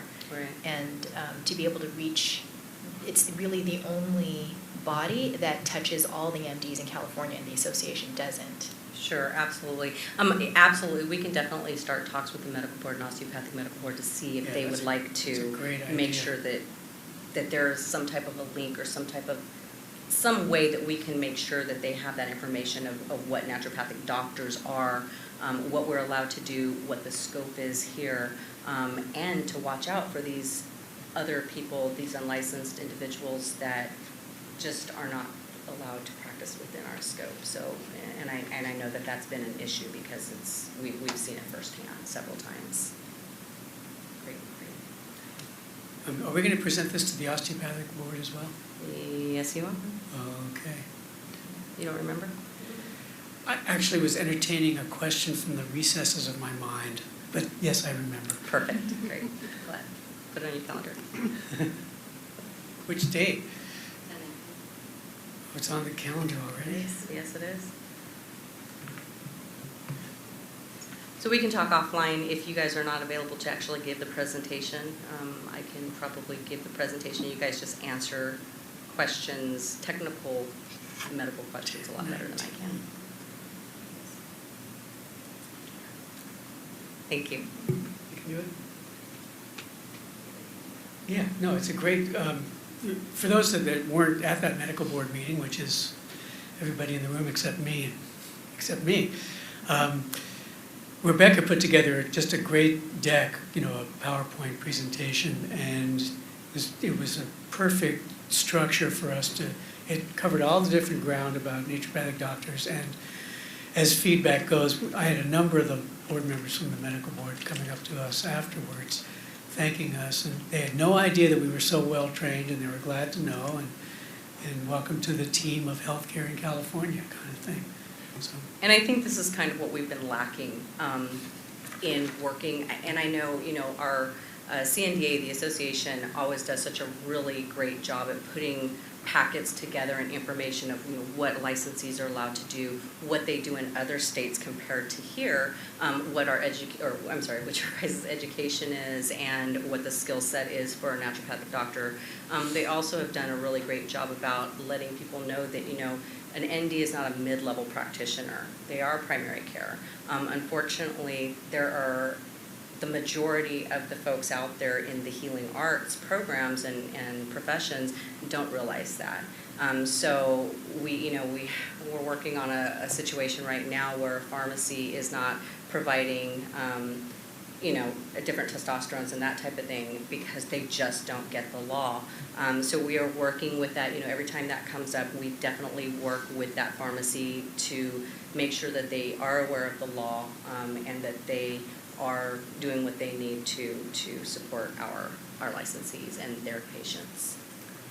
We may want to just stick in the proper category for the future reference that the dealing with pharmacies is quite difficult and confusing and potentially affects consumer safety because you might have two prescriptions, one of them require supervisory, the other one doesn't, but they disallow both, for example, or whatever. And it's very difficult to, for the doctor to explain this to here's the statute, it's just quite a process. But anyway, regarding the osteopathic presentation, we don't have listed on this presentation naturopathic manipulation, and I anticipate that will probably be a question, so I just wanted to give you guys a heads up to be ready for that. It will be, it definitely will be a question.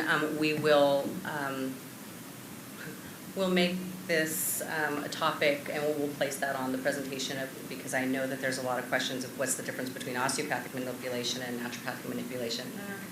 So that's something that you guys are definitely going to want to answer, or at least make me aware of what those differences between those two are so that I can answer that question if it does come up.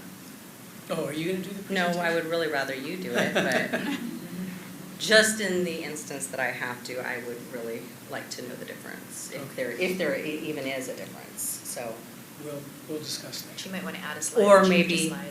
Or maybe the difference between naturopathic manipulation everywhere else and naturopathic manipulation here in California, because I think there's a difference there as well. So. All right. Any other NMC outreach that you want to report on? Again, we're going to be updating our website to a more easy-to-use, user-friendly version. We're going to be working with our Public Affairs Office, OIS Department unit, and just kind of working collaboration with them. We want to make sure that we are addressing all of the frequently asked questions that we get from both licensees and consumers. Also, other healing arts providers. We just want to make sure that everything is kind of easy to find. And there's a lot of stuff that's on there right now that's currently outdated. So this is a new subject, and you can let me know if you want to maybe put this on the future for discussion. Many other states, if you change your license and you go to be licensed in their state, you have to take a jurisprudence exam so that you read and understand the actual laws in that state. And that's something we may want to consider as our regulations are getting more complex and detailed. Sure. And we've looked into this. It'll cost anywhere between $50,000 and $100,000 for us to put that test into production. I think that this is an item that's not on the agenda, so I think we better. Right. We could put that as a proposed item for future discussion, but I think I'll have to stop the discussion right now. Sure. I'm just trying to score points with our new council, so. Good job. Okay, but good idea. Any other outreach items? I think that's it. And I do see where you're tying this outreach to people about jurisprudence. Okay, let's move to tab 7, the Drug Formulary Subcommittee recommendations. And Dr. Thompson, you are the chair of the Drug Formulary Subcommittee, so if you have that report, would you please present? Thank you. This is Dr. Thompson. So I met with Drs. Koshland and Hurt and our subcommittee to come up with this list. The formulary exists, but there are a lot of questions that come in about it, and so there was a proposal to make this an exclusionary rather than an inclusionary formulary for better ease of use. We had been asked to put together 3 separate lists for the formulary. The list of what formulary is available to naturopathic doctors who have MD or DO supervision, the formulary that is available to naturopathic doctors who do not have MD or DO supervision, and the formulary as it would stand were MD or DO supervision removed from our licensure, which the committee is recommending. So we put together those 3 separate lists, and because we refer to certain tables as like table 1, et cetera, I had listed the lists as 101, 102, and 103 just to reduce confusion. So it was pretty easy to make an exclusionary list for practitioners who have MD and DO supervision because the list was fairly small. What we did is we utilized the 2016 NIOSH list, which is a list of drugs which are considered potentially hazardous. And they have 3 separate tables in that list. The first table being hazardous or toxic drugs that, and we've attached that list as excluded. And I'd like committee members to look at that, but I did not see anything on that list, which was something that seemed that a naturopathic doctor would need to or would be appropriate for a naturopathic doctor to use. There are things like cytotoxic medications, chemotherapeutic agents, etc. If you get to table 2, etc., these are drugs which may be hazardous in certain situations, like many of our hormones, etc. So of course those would not be excluded. So the use of that list made things pretty easy and simple. It allowed us to not have to list those drugs off and have an easy reference for people to go to and say, okay, look, these drugs are specifically excluded. We specifically listed because has been listed previously in our law, etc. The anti-neoplastic drugs, even though they are all already listed on the NIOSH list. We did note that these anti-neoplastic drugs are for systemic administration because certain drugs which are used as anti-neoplastics may be used in topical preparations safely by naturopathic doctors, and so we don't want to exclude those. We only want to exclude them as systemic agents. So that's why that is specifically in there. The use of topical methotrexate, for example.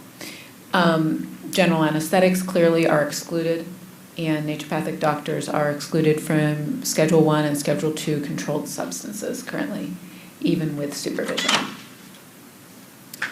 We put a couple notes in here. Specifically, there's a note here regarding IV therapy. Both general IV therapy, IV antibiotics, and IV and oral chelation are allowed only after specific training, and the certification for those, I believe, is listed. Where is that listed, Rebecca, for the IV training courses that are acceptable in California? They would be located on our website, and Okay. they can find them there. Great. And then also a note that both the ND and their supervising doctor must have a DEA number in order to prescribe any controlled substances, which for us would be Schedule 3, 4, and 5, because we can't prescribe Schedule 1 or 2 in any circumstance. Are there any questions about that before I move on to the other list? Yes. Yeah. Go. 2 questions. I don't understand why this list says with current MDDO supervision, because these are all things we would never use. So this is an exclusionary formulary. I see. So what we would never use So with. these are the things that you cannot use. Everything else is allowed except what is on this list. It's to allow easy reference. Okay, and then I do not believe, and correct me if I'm wrong, that we have a limitation on oral chelation. We don't have to complete a training to do oral chelation.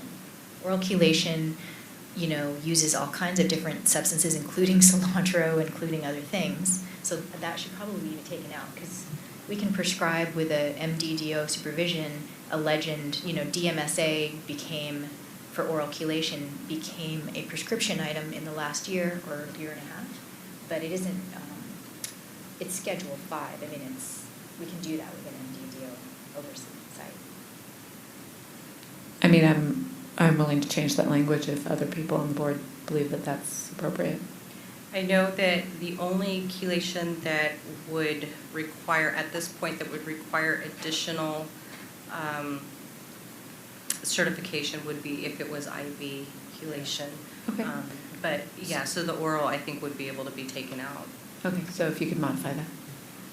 I have a question as well. I don't understand the difference between the with current MD or without current MD.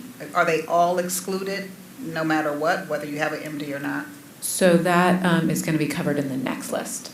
So currently, naturopathic doctors in California have a completely different formulary if they have a supervising MD and DO rather than if they do not. And that's an issue which the board is addressing, but we want our licensees to know what they're legally allowed to do right now. And if you do not have a supervising MD or DO, your formulary is much more restrictive than if you do. Any other questions on this first list? And the NIOSH list is, thank you, Rebecca, listed at the end of this section, so you can actually look at it. And it's just Table 1. I didn't see the other tables for the NIOSH list. We didn't attach the other tables, but those are easy to access online if you want to look at them. Okay, this is not excluded, it's just the first one. Right, exactly. Since we didn't exclude the other tables, we didn't attach them. Yeah. And if you look on page 33, you can find a link to the NIOSH. And that list was just updated in 2016, so it's nice and current. Yeah, how often is that NIOSH list updated, and can we use that as our reference, sort of as an ongoing way of maintaining the exclusion of newer agents? Right. So that our exclusion isn't static, you know what I'm saying? Absolutely. And I think that I'm not certain how frequently it's updated. If memory serves, it's like approximately 5-year basis, but we could certainly look that up. But I think it is updated regularly because it's used as a reference for pharmacy, et cetera. So I think it's about as current as it gets. That's a great resource in order to keep a living exclusionary formula rather than a static exclusionary formula. Absolutely. Yeah, I was really happy to find that, and thank you to Dr. Koshland for pointing that out. Saved us a lot of work. Mm-hmm. Now, we did have a little bit of an issue with creating an exclusionary formulary for practitioners who do not have MD or DO supervision, because the goal of these lists was actually to simplify things. And in our estimation, the more simple list for people without MD and DO supervision is actually inclusionary.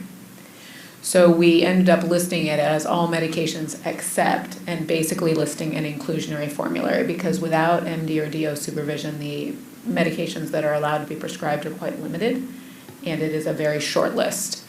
So the one thing I want to point out here, first of all, on list 102 is under A. After submitting this to you, Rebecca, I did realize that we probably should, under hormones, specify that they're both bioidentical and synthetic, so there isn't any confusion about that. Some people aren't like, oh, no, you can't prescribe a birth control pill, Right. something like that. And then we did, this is something that's come up frequently. People are always asking whether corticosteroids are included under hormones, and clearly they are hormones, and therefore they are included there. So we just wanted to make sure that that was clear. The rest, I think, is pretty obvious.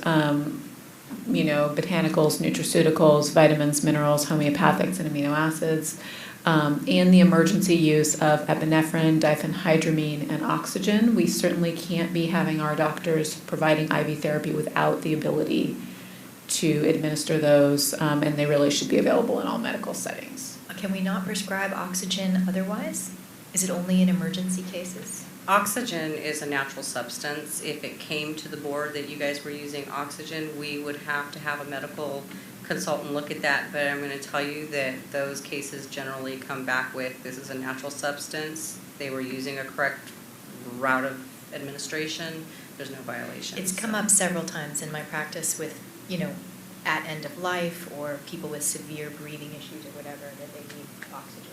So perhaps that should be a separate letter, and we should take it out of emergency use and just put oxygen under its own letter and just have the emergency use of epinephrine and diphenhydramine, because we didn't list everything one needs to use in an emergency, because, in an IV setting, one might need to push calcium gluconate, for example, but that's covered under minerals, and so it wasn't listed separately. Sure. So we can certainly do that, take oxygen out, give it its own tab, and then take it out of emergency use. And I know within the code for the naturopathic childbirth, they have an additional list of items that they're allowed to prescribe in connection with childbirth. So there are a couple of things that are out of the ordinary that a regular naturopathic doctor would not normally use, the antibiotics for the eyes and stuff like that. So Right. those will definitely won't have to make sure that anybody that does go that route for the childbirth attendants knows those too. And when we were having our subcommittee meeting, we discussed that, and we decided we didn't have to put that in this language because it's already covered under the childbirth. Absolutely. Yeah, okay. And then basically, we have these few notes similar to above. IV therapy with allowed substances is only allowed after completion of training certification course, and all controlled substances require a DEA number. I'm pretty sure without supervision that's just testosterone. Maybe is HCG controlled? I'm sorry, I'm not remembering off the top of my head.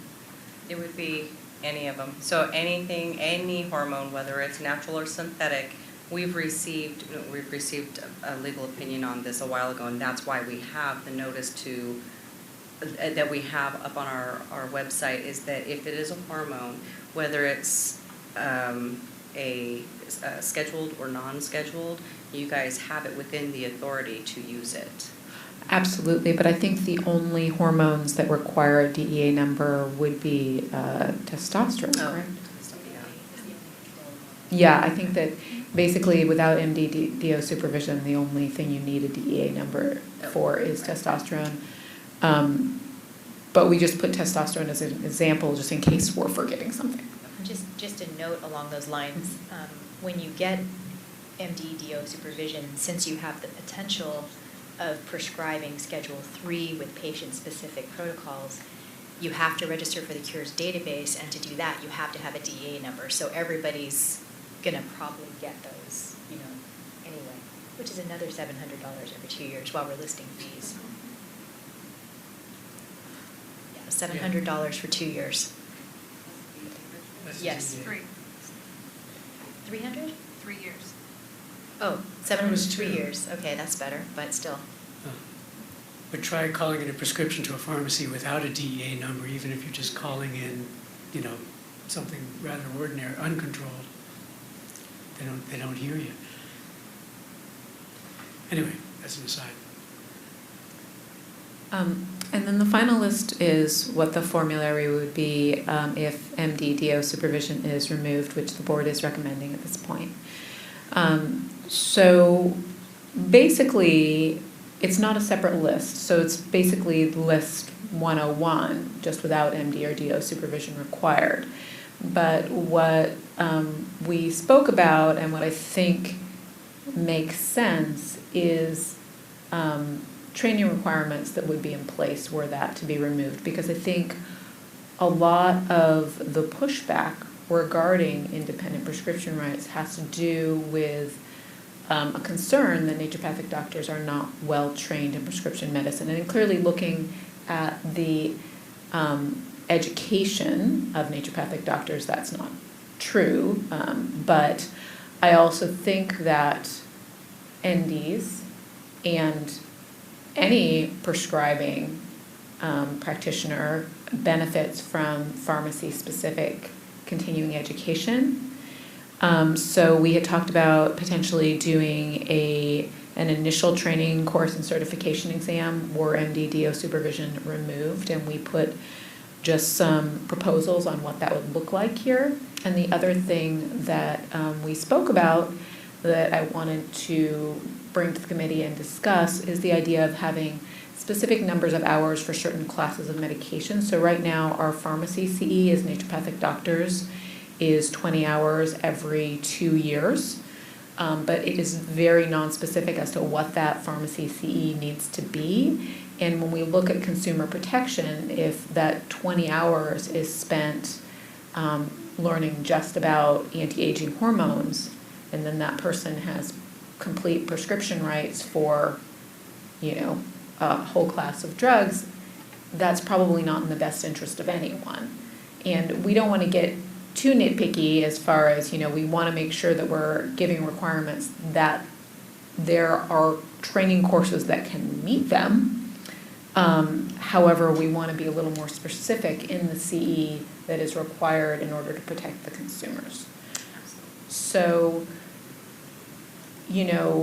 I do believe that given that much of that 15 hours of our continuing education can be online, that does allow for a lot more flexibility in getting the newest updates on recommendations for antibiotics, which change from year to year, et cetera. And so, there are a lot of online training courses that can be accessed that have,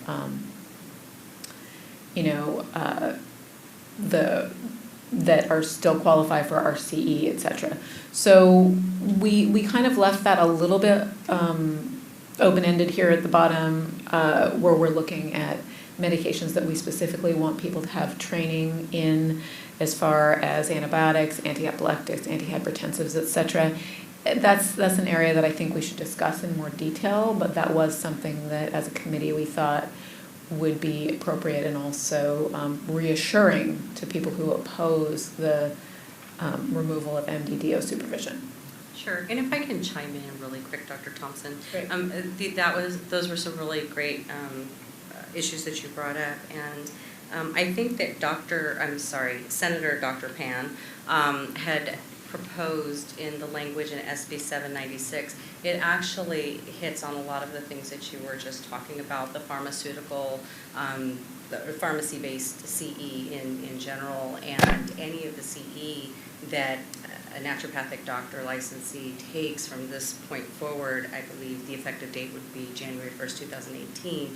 There's going to be a lot of changes to the types of CE that you're allowed to do. They have to be very specific to, so there was a lot of changes that they put in on the Senate side, and the Assembly agreed with them.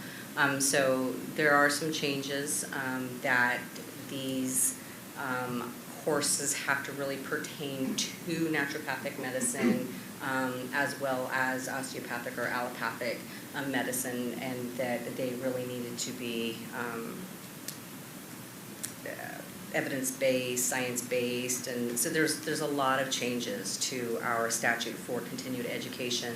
There's conflict of interests prohibitions that have been placed on there as well. So definitely might want to take a look at that and see what they have and kind of use that to correspond with some of these issues that we have here. So I think that those will be some items that we're going to be looking at here in a minute too. So it sounds like we're all on the same page there. Yes. I had a question for you. Sure. The discussion of removing the chapter regarding MD and DO supervision. I know in the past we talked about this, and I don't know that we have a tracked number of how many licensees participate in an MD-DO supervision program, but for those who do, I thought it was our intent to preserve their privileges under that code, and then allow the rest of the licensee population to have a formulary commensurate with their education and training as well. Now, I'm all for simplification. So, and medical doctors are not subjected to supervision by somebody else. So I agree with you that ultimately that would be the goal. But is there any discussion about that amongst the board? Amongst our committee members, or was there discussion in your committee, the formulary committee, regarding preserving licensees' rights as they now stand? So that's actually new to me. That wasn't my understanding, that we were planning to preserve MD-DO supervision and then do a separate formulary for just expanding the formulary of people without supervision. My understanding was that we were trying to remove MD-DO supervision for all MDs in California. Dr. D'Amico? I don't think that there would be a qualitative difference if this passes the way they've written it. There would be no advantage to keeping the supervisory arrangement, because you would already be able to do everything that you would under how it is now. Right. So there's no need to have that additional complication, have that additional person, unless, of course, you can always have a relationship with a doctor that you can call for questions, but it doesn't have to be a legal thing, Right. Counselor, but can we take public input at this point as well? So long as it's on the agendized topic. Yeah, sure. Yeah. And really quick, can I make a comment about that? So I think when the subcommittee for the formulary was doing their work, and we met back in, I believe it was June, on this subject, I think we were kind of looking at doing two things. We were looking at providing some guidance for the current setups, and then also looking into how we're going to move forward with getting the removal of that oversight altogether. We want to definitely have that independent prescribing rights for our ND licensees and move forward with that as well. So we wanted kind of two things. If we don't receive that within a legislative change, then we're still going to have to make sure that our licensees understand what they're allowed to do and get those formularies in place. And that's just really what we need to do at this point. So there is kind of two things going on here. There is, what are we going to do currently if we do not get that legislation changed to allow our NDs to have that independent prescribing right? And then the second thing is, what do we want for that independent prescribing right language moving forward when we start going and talking to the authors and the stakeholders? Where are we going to be, and what are we wanting to have in the future? I guess one of my concerns is, and our legislative expert is in attendance in the public, I wouldn't want the legislators to see half of the proposal and say, oh, they want to get rid of this MD-DO supervision, and then we lose everything. That would be unfortunate. So I think in terms of a legislative strategy, we might want to just leave that chapter and create the new, just create a de novo prescriptive language for the legislature. Am I making myself clear? You understand the risk of what I'm saying is that I understand what you're saying. This bill removes this section, and we put in this section, and then the legislature goes, sorry. Because the CMA people would love it and go, well, we'll remove that section, sure, we support that all the way, but we want to not have you add anything. Right. And then that might be what the outcome would be. Could we not withdraw our bill if that occurred? Well, once it's in the author's hands, it's the author's bill. I think that's a good point. So what you're saying is not we should have a separate and different formulary for those if MD and DO supervision is removed, but we should just leave the provision for MD DO supervision in place. Leave it in there, and then and nobody has to use it if they don't want it. No, yeah, there's nobody that's required to have the MD DO supervision. And seems like a that'll setback. just fall off as like an appendix of evolution, eventually. It'll just not be used at all. I don't know, there may be other concerns with those licensees who are currently under an MDDO supervision. There may be some sort of malpractice protection for them or some other advantage that I'm not aware of. But I wouldn't want to harm any licensees who have developed a practice in close association with a medical doctor or a DO by removing that provision. I think we may have resources available to us to help us ferret out that process and whether or not we need to be so specific about what order things happen in with still protecting our rights. But it's a really good point that you bring up, that we don't want to like leave a hole and then have just end up with a hole. Right, which could happen. We've all in this Yeah. room seen stuff like that happen. So I just want to be cautious in terms of what we submit to the legislature. And this is just it's a report to the NMC from you. This isn't legislative language. No. But I think you covered it really well, and I like the way that you divided it out into the current existence and then what we would ideally see. So it sounds like from what Rebecca said that we need to just sort of sync up these recommendations for training in CE with the current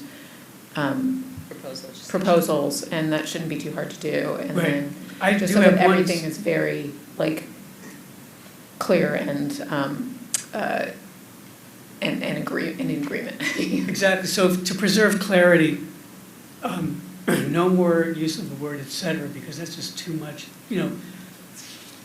Identify those areas where we will need specialized or currently updated training. Right. The only reason the et cetera was there was that I was starting to list off all these things, and I was like, I just need to bring this to the board and talk about it because it seems like I'm rattling off a whole bunch of hours that we should clarify in this scenario. We already have a more stringent pharmacy CE requirement than medical doctors do.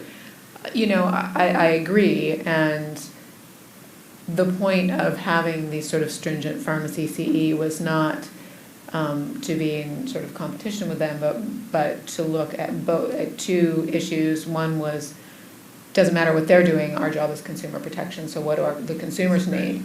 And the other is we have a higher bar to clear simply because we have to prove to people who doubt that we actually have the training to safely do this, and therefore if it's going to make them more comfortable for us to do 3 hours of specific training on antibiotics, it's not that big of a deal. You're right, it's not, and I just wanted to put this out there that I know that when the association put forth SB 538, before all of the prescribing information was taken out of there, they had some really good ideas about how to kind of grandfather those that already had been prescribing under supervisory protocol for years now, that they would be grandfathered into just being allowed to have that independent prescribing rights. Also, I just wanted to make mention that the NPLEX now has the pharmacology module on there as an elective, just like the minor surgery and homeopathy, all those other things. So it may be that might be something that we want to have, that they do part 1, part 2, and the pharmacology module of that NPLEX, and we could definitely make that happen. Mm-hmm. But that may also provide a lot more comfort in the legislature when we do bring this forward. That this is something we may want to think about. And if we used the exam associated with the NPLEX, that would be a lot less work for you. Absolutely. Being at the national level, and I hate to say this like this, but unfortunately a lot of our NDs have to dumb down their practice to come to California because they're not utilizing everything that they've been trained to do and that they have been doing in other states or are allowed to do in other states. So we really want to make sure that if there is an or a national exam out there, that we use that prior to using one that may be a lesser exam here with the state. I always want to do more and need less. Yes, please, Dr. D'Amico. So first, I really want to express my appreciation to the subcommittee for putting this together and to kind of make this very concise, which is super useful. And I don't know if this particular document will be used or if this is just kind of a draft for us to start a discussion on. But if we do use it, I would just like to encourage us in the last part, if MDDO supervision is removed, List 101 will become the formulary. Maybe just put the word exclusionary in there every time we mention List 101, because it's very disconcerting to the eye. You see List 101 and you're like, what? No, you know. So just kind of keep saying exclusionary every time we mention that, since we're switching exclusionary, and inclusionary on the document back and forth. Right. Yeah. So that was one thing. Excellent point. Yeah. And then regarding the CE requirements, just some other thoughts. And I'm not familiar with what's happening January 1st, 2018 at all, to what extent these are. But I would like to just say a word in favor of, we're seeing a time where naturopathic doctors are specializing their practices more than they would have in the past. And there are going to be certain aspects of pharmacology that they need very, very much for the specific area that they're working in, and others that they will not need at all. And I don't want to be overly prescriptive as to how many hours they need on this and that when it has potentially no relevance in their practice. And I want to say that we can trust them to some extent to decide what they need. And that, the issue that we're trying to address here is that there has been potentially a lapse in experience of using a lot of drugs since people first came or were licensed in California until they then gain this ability, assuming that we're successful. And so they need a little bit of catch-up to know what has changed since we learned it in school, what's now current and standard of care for this or that. And so that perhaps would be covered by the one-time pharmacy training course. I think that's a great idea. I'm not excited about the pharmacy certification exam just because from the point of view of the state administering exam is like a big deal, but you guys can have kind of addressed that with the MPLEX thing. And then lastly, at any point that we might want to, we may want to consider passing something like this document along to the pharmacy board, and or even doing the same presentation that you're going to do for the osteopathic board for the pharmacy board, because they're very confused. And it comes up multiple times every day, every single day. And one of the confusions currently, just while we're passing by this subject, how do they know you have a supervision agreement in place? I mean, you're giving some other doctor's DEA number, and ostensibly you wouldn't have it unless you had one. But there's really no way for them to verify that you have it in place. Right. So they're kind of just taking everybody's word for it. It's very, very messy. And there's more potential for harm there than pretty much anything else in our scope, as well as implicating that MD in the whole process and so forth. So anyway, there's a great, I guess that's two subjects, because there's a great marketing but also information potential that would really help the pharmacists out with this document or something similar. Sure.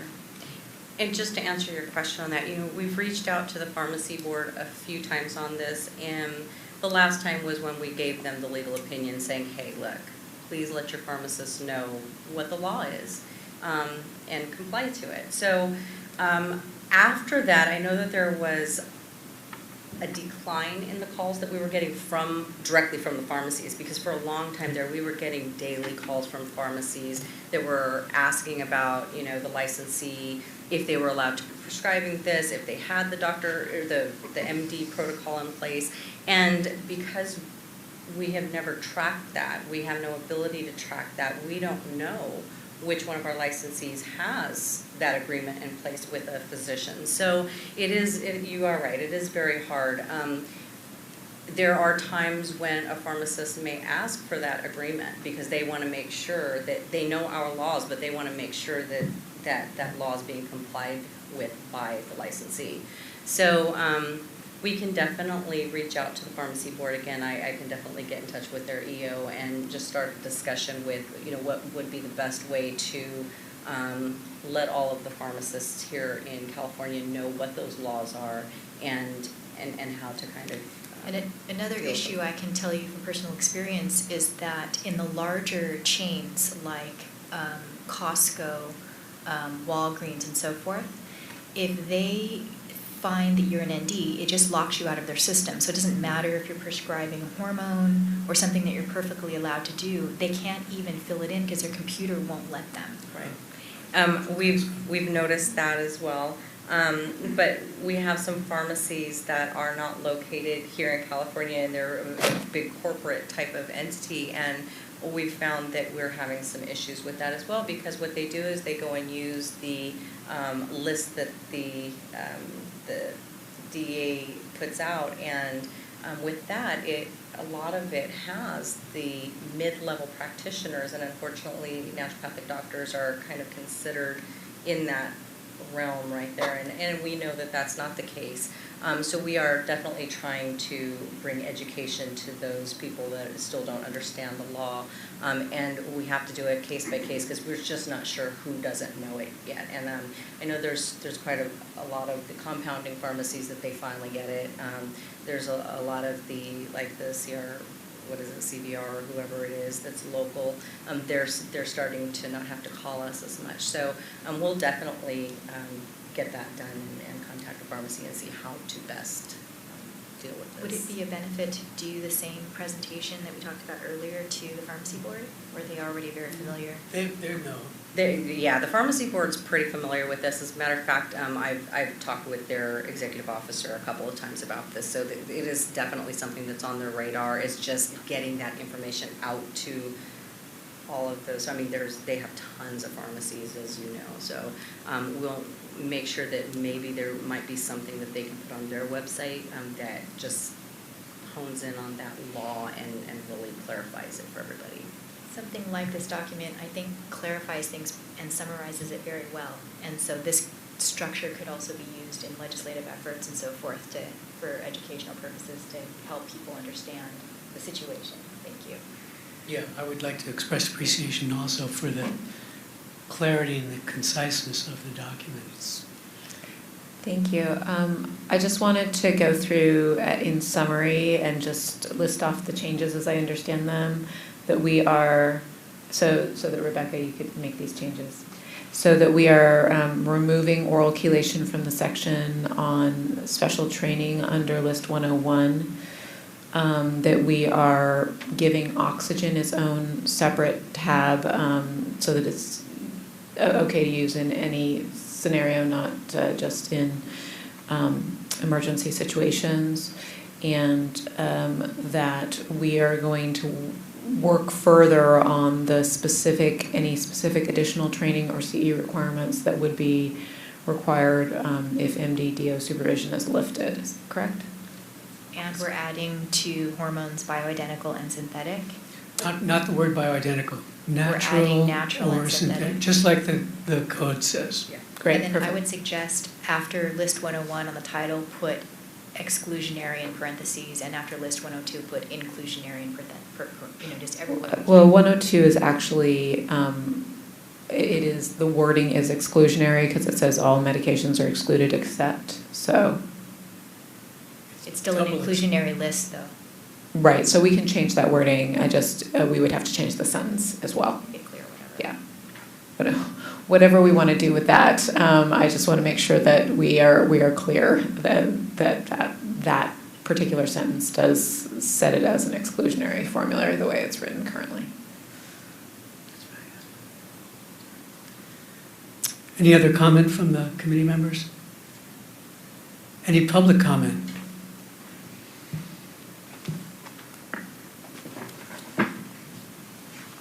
Please identify yourself for the... So I'm Dr. Jennifer Barr. I'm president of the CNDA. The CNDA would just like to express our concerns about making sure there's not disruption in care to patients through any changes that might be made with the change of MD or DO supervision. So if we are requiring somebody to do an exam, I would encourage you to reach out to the regulatory board in Vermont, because when they instituted an exam requirement, they ended up having most of their doctors unable to pass that exam, in part because it was written by pharmacists, that most of the people who passed it were actually pharmacists as well as naturopathic doctors, and they had a pharmacist who was a naturopathic doctor who failed to pass that exam. It was written very quickly and written at a level of difficulty that was not really passable by any medical professional or by most medical professionals. And so people who were able to prescribe their medications to their patients lost that ability to do so. So I want to make sure that we don't have any disruption in patient care for patient safety purposes through any testing or additional training that is necessary. I would like to echo that that really is the most important part when it comes to patient care. Additionally, if we are retaining something that requires MD or DO supervision to bypass the need to take a difficult exam, and if we are to use the NPLEX, that changes things a little bit in not needing to create something very quickly here in California. But if we do have people who are retaining an MD or DO supervision and then unable to do any prescribing, and then that MD or DO leaves the state or dies, then there's additional disruption in care, and that is one of the things that the CNDA was trying to reduce for the patients that our doctors treat with SB 538. So I just want to make sure that these things are brought to the attention of the NMC with any further discussions you guys have on this regard. Thank you very much, Dr. Barr. Those are excellent points. And Dr. Thompson, I think that speaks to what I was talking about retaining, that there are licensees. That's yet another aspect that I hadn't really Yeah, it's an excellent point. considered. Any other comment on the report? We mentioned, Dr. Diamarco mentioned the passage of a pharmacy certification exam maybe not being a part of this. Is this something we want to consider as well? Well, we certainly could. This report doesn't carry the weight of law or anything like that. This is the recommendation of a subcommittee to this committee, and then this committee as a whole will base its legislative recommendation, for example, in part, or in great part, I should say, on this report, but the NMC is free to submit whatever legislation it wants. Again, taking into consideration the recent public comment we just heard, the concern of the practicing population with regard to continuity of patient care and things like that. These are efforts that we need to maintain. I have a question. You know, without it being a specific add-on to NPLEX, we had a pharmacology portion of NPLEX. Yes, we did. We absolutely did. And if that being the case, just about everyone licensed in California has already been tested on pharmacology and well educated. So I personally feel just fine that it would be safe enough for them to do a refresher course and leave it at that, and then look to trust them a little bit to take responsibility for the needs of their patients. Right, and that is definitely a good point. I think the suggestion from the staff anyway would be that there should be a grandfathering clause. If an ND that has been licensed here in the state has been doing independent prescribing with a protocol in place, that if they've been doing that for a year, at least a year, that at that point they have met that qualification. We know that they're competent enough to do it. They've been doing it for a year under an MD's supervision, if you want to call it that. However, if we can use some type of a continuing education just for a refresher course, that would be great. But, we as the committee would have to come up with, okay, which refresher courses are going to be adequate, who's not going to have a conflict of interest in their course. The vendor would have to be somebody that's not pushing their products or anything like that. So we definitely need to make sure that we take a look at this, and like Jennifer Barr was saying, or Dr. Barr was saying, we don't want to cause patients not to be able to be treated, and we don't want our licensees to lose the ability that they had before putting any kind of changes in place. So with that being said, the NABNY came out with a great course, if you will, with the pharmaceutical module that they're offering now as an elective. And the reason that they're offering this is because a lot of the regulatory states right now were having this exact same problem. They were having issues with trying to get people to really see the training that you guys have in school, and that you guys really don't need any further education, but because of all of the problems, they wanted to make sure that they could show that the NDs that are coming out and utilizing this national level exam have dealt with the type of pharmaceuticals that you guys use in your everyday practices. So what they did was they went out to all of the licensees in all of the regulating states. We had a link that went out to all of our licensees as well. I'm not sure exactly how many people were on this survey, but they surveyed the licensees and asked what type of pharmaceuticals you guys use, independently with those states that have a fuller scope of prescribing rights. And then here, if you had a protocol in place, what were you using with those? And so they used all of this information that they gathered from all of these licensees throughout the nation, and they came up with this really good module for the exam. And I know that when the when the department looks at the exams, because they have a unit here that makes sure that our exams are at a level where they're going to make sure that our licensees are qualified and competent to do the work after they have taken these tests. It is really expensive to do, to put these exams in place, and that's why we decided when the act was first being put into place that we were going to use the NPLEX, because it was definitely a cost savings for us. And they do a analysis every 4 to 5 years on that, so it stays current, and we can make sure that it stays current. And we get, every time that we have a sunset hearing, that's the question that they ask. When's the last time that your guys' exam has been taken a look at and analyzed? And we can honestly say we have an occupational analysis done once every 4 to 5 years, and we can prove that, where we wouldn't have to pay for that because it gets very costly to have that done. So we're going to continue using the NPLEX, so it would probably be beneficial that those that are not grandfathered in, or if they're not taking some type of a refresher course that you guys come up with, then those that are coming in as an applicant to get licensed should probably have to take that portion of that module.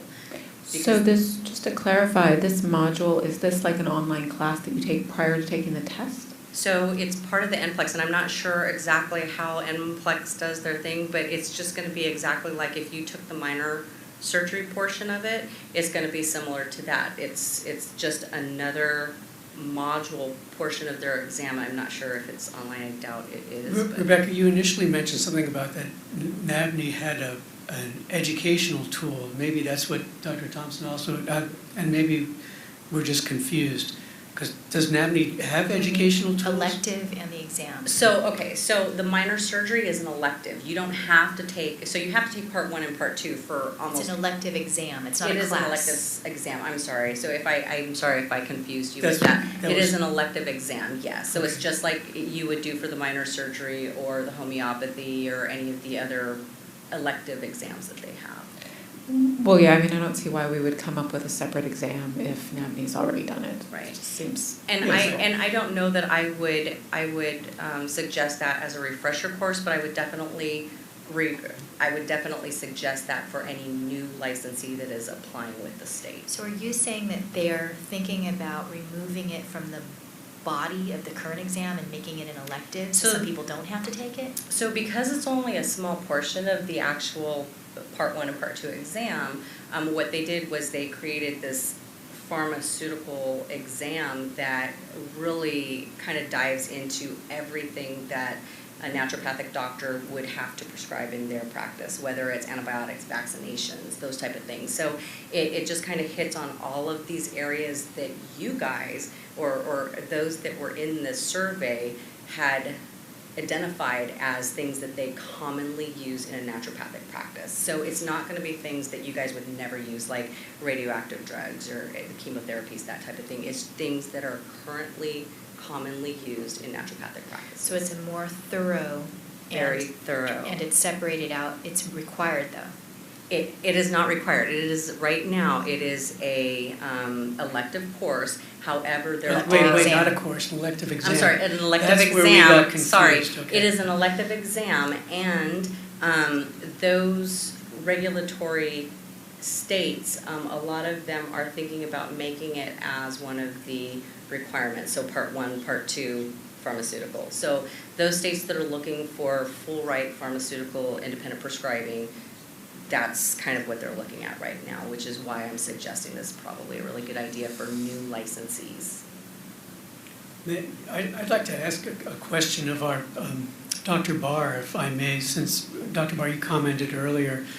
Are you familiar with, is there a difference, there must be, but what would be the difference, if you're aware of it, between this NABNY Avdon exam, would that exam be considered, fairly legitimate compared to this Vermont special exam that apparently lacked a certain amount of legitimacy because of its, that it was unpassable?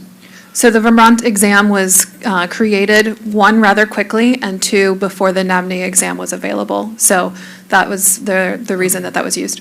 I see. Do you happen to know if the state of Vermont is going to revert or, adopt the NABNY exam? I'm not sure about that. Okay. That would be something you would know, yeah. All right. Thanks, Dr. Barr. Any other discussion on this report? And then, Counselor, in terms of actions, can the committee take the report under advisement? Do we adopt the report? Here's the issue. The legislature mandated in 2001 that the Naturopathic Bureau prepare reports for the legislature regarding naturopathic formulary, naturopathic minor surgery, and childbirth attendance. 3 different reports. So we continue to update these reports so that the legislature has the most current aspect of whatever this is. We would like to be able to present this to the legislature at some point. So if I'm following what you're saying and what Rebecca said earlier about the 2 routes we can go here, I'm hearing we have a potential edits to our report, correct? That everybody just kind of agreed on, and you ran through them. So we can have a motion to update, amend the report to reflect the edits that you just talked about here, and that would be one motion. And then you talked about the removal of your other 2 routes that Rebecca mentioned, and then you can figure out what route you want to go there, if I'm understanding correctly. Routes are you saying? Yeah, what do you mean? So I think what we're trying to do is we need to make sure that we have a list that is ready to go when and if you guys do decide that you want to move forward with independent prescribing. So that is first and foremost, because we are looking at what language we're going to be bringing into the bill that we're wanting to move forward with. What's the timeline on that? So if we're thinking about this coming up year, we would have to have something to our reg unit sometime around November-ish, so that they know what's happening. They can assist us with kind of working our way through that.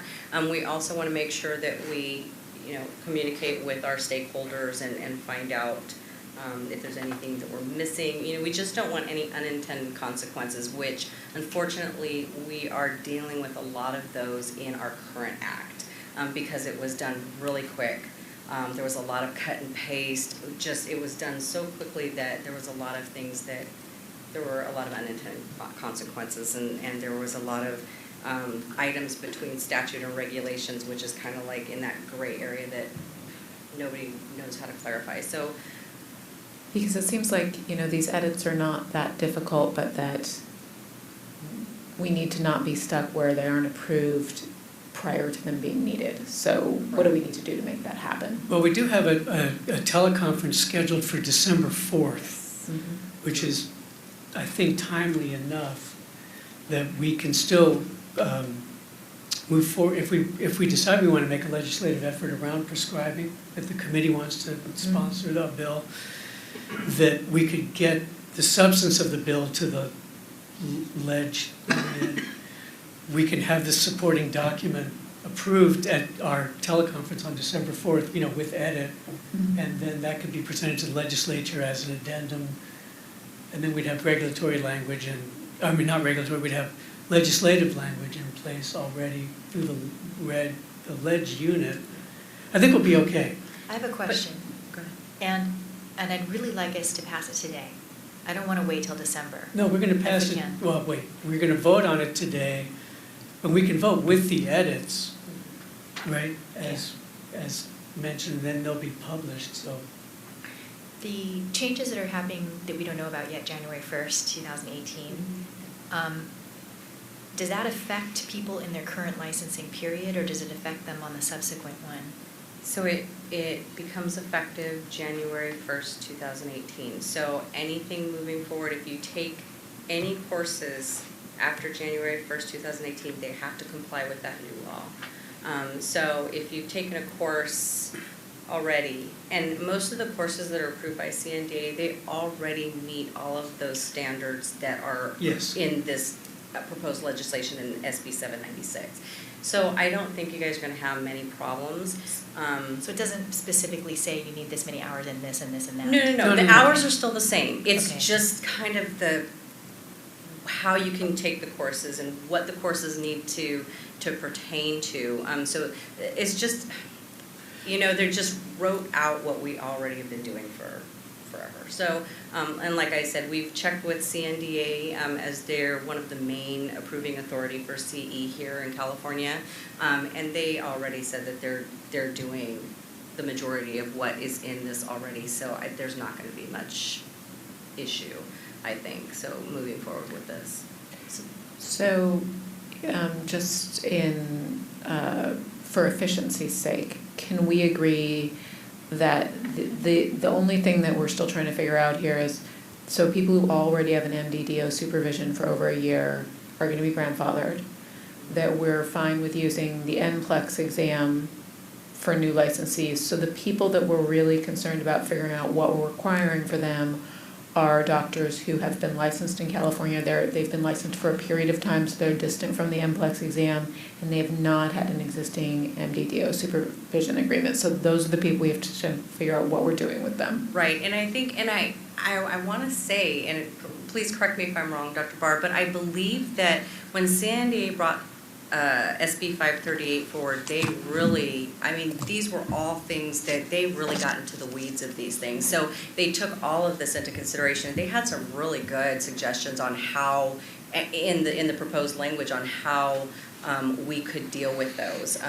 For those that already had a supervising agreement in place, for those that were coming in to be a new licensee, and then those that just were already here but didn't have that protocol in place. So these were things that we know that there's that language that was already kind of looked at once. So it may be something that we may want to go back and take a look at what that language was, because I remember it being very well thought out. So the language that we ended up on, it was not our original language. We wanted to have the broadest ability for our doctors to practice regardless. After several conversations with different legislators, we ended up on, our final amendments included the restriction to only using a very small, limited schedule of drugs, so Schedule 5 and Legend, which we still do not recommend, but that was what we were able to have as a compromise. So in order to have any independent prescribing rights, the individual doctor had to either have had a year of supervision with an MD or a DO with no citations or any issues with that prescriptive rights, a year of residency, or a year of practice in a state that had broad prescriptive rights. And if they didn't? If they didn't, then they wouldn't be able to have independent prescribing rights. At all? There wasn't a route for, oh, wait, the first thing was a year of a course or something like that?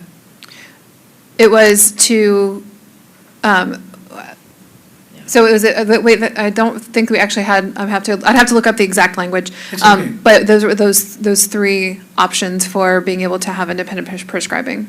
And not to cut off this discussion, but there are a couple of different things going on here. What the committee has under discussion now is simply the report from the formulary subcommittee. And the issue of legislative strategy and stuff is something that we're going to discuss under tab 3 Right. or whatever it is in our next, thank you, tab 6 in our next round of discussion. So what I'd like to do is take the discussion at this point. If certainly if there are more comments, I'm open to hearing them. But if there are no more comments, what I'd like to do is take a vote on adopting the formulary subcommittee report with edits. And it would be the recommendation from the subcommittee. The recommendation. Yeah. I think we should just, really the problem with it is the last paragraph, because it was just kind of putting Thank some you, stuff Dr. out there for us to discuss, rather than saying this Mhm. is actually a plan that we recommend, I think. Right. So I think if we can just, Can you keep it to the tables with the edits proposed from the other page? Dr. Hurd, I can I think- ask a clarifying question? Yes, please. So with regards to the grandfathering in of licensees who have been under MD or DO supervision for at least a year, there is not going to be an expansion of the prescribing rights for the licensees beyond what is currently allowed for them to do under supervision. Am I understanding that correct? Yes. Okay, thank you. I think if we say if MDDO supervision is removed, list 101, which I think we need to say items not listed in number 101, will Or become the exclusionary formulary list 101. for all naturopathic doctors in California, and maybe just leave it at that.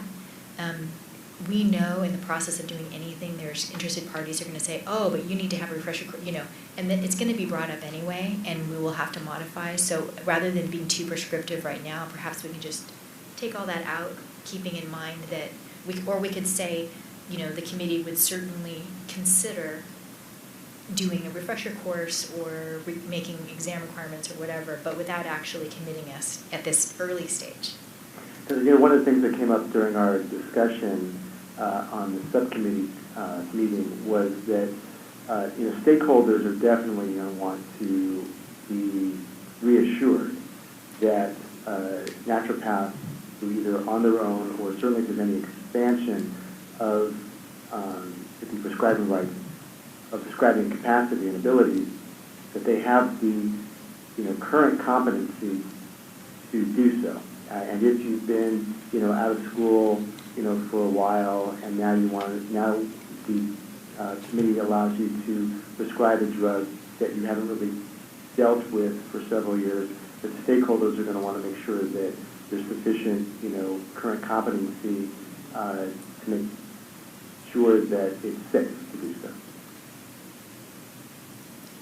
Dr. Hurd, this is Rebecca, and I agree with you on that, and I think that's why the staff is making the recommendation that if we do move forward with the legislative language of independent prescribing rights, that we definitely include this grandfathering clause to make sure that the licensees that are already here and that have been either prescribing under a protocol and have been doing the work, or those that haven't been doing any of that under protocol, that they are still competent and that they remember all of the stuff that they did learn in school, because there has been quite a large gap there. So that is definitely something that we want to take a look at, and that is, I think that's why staff wants to make that suggestion that if it is a new applicant, that pharmacology portion has been met. That way there's no question in anybody's mind that the NDs here in California are competent enough to independently prescribe.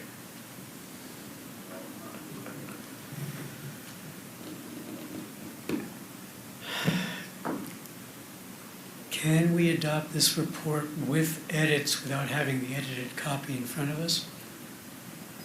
So long as everybody, if you want to run through one last time, you want to list off your changes in your two tables? Yes. And then somebody can make that motion? So I just Somebody's want gotta to track clarify this. what we're doing with the final recommendations. So are we basically just adopting the first two paragraphs with edits and pushing the third one over into our, the moving forward with Yeah. So I mean, I think that's fine. I think we've had a pretty significant I discussion think on the first sentence of the last section should be there.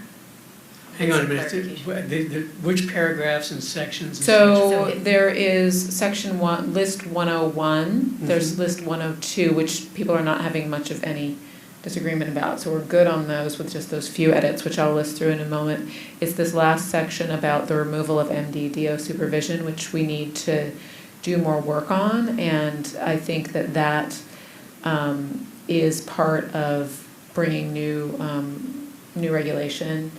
And so can we approve the first two sections and then do further work on the last section? I was just going to say. If that's the report you're submitting, that's. The first sentence of this last section is the whole point of the document. If MDO-DO supervision is removed, List 101 will become the formulary for all naturopathic doctors in California. That needs to be there because that's the whole purpose of doing this in the first place. And it seals up the deal, like this is why we're doing it. Well, actually, I would say that that's actually not the whole purpose of these lists. The whole purpose of these lists is so that our licensees understand what they can legally prescribe and not prescribe. And so they are actually separate issues. But the reason that we have a sub-formulary committee is to make is per the law with the intent of giving us independent prescribing rights. So even though it does clarify what we can do currently, to me it just wraps up the whole thing. It's just, it's just giving you the proposal of if we do this, this is what will happen.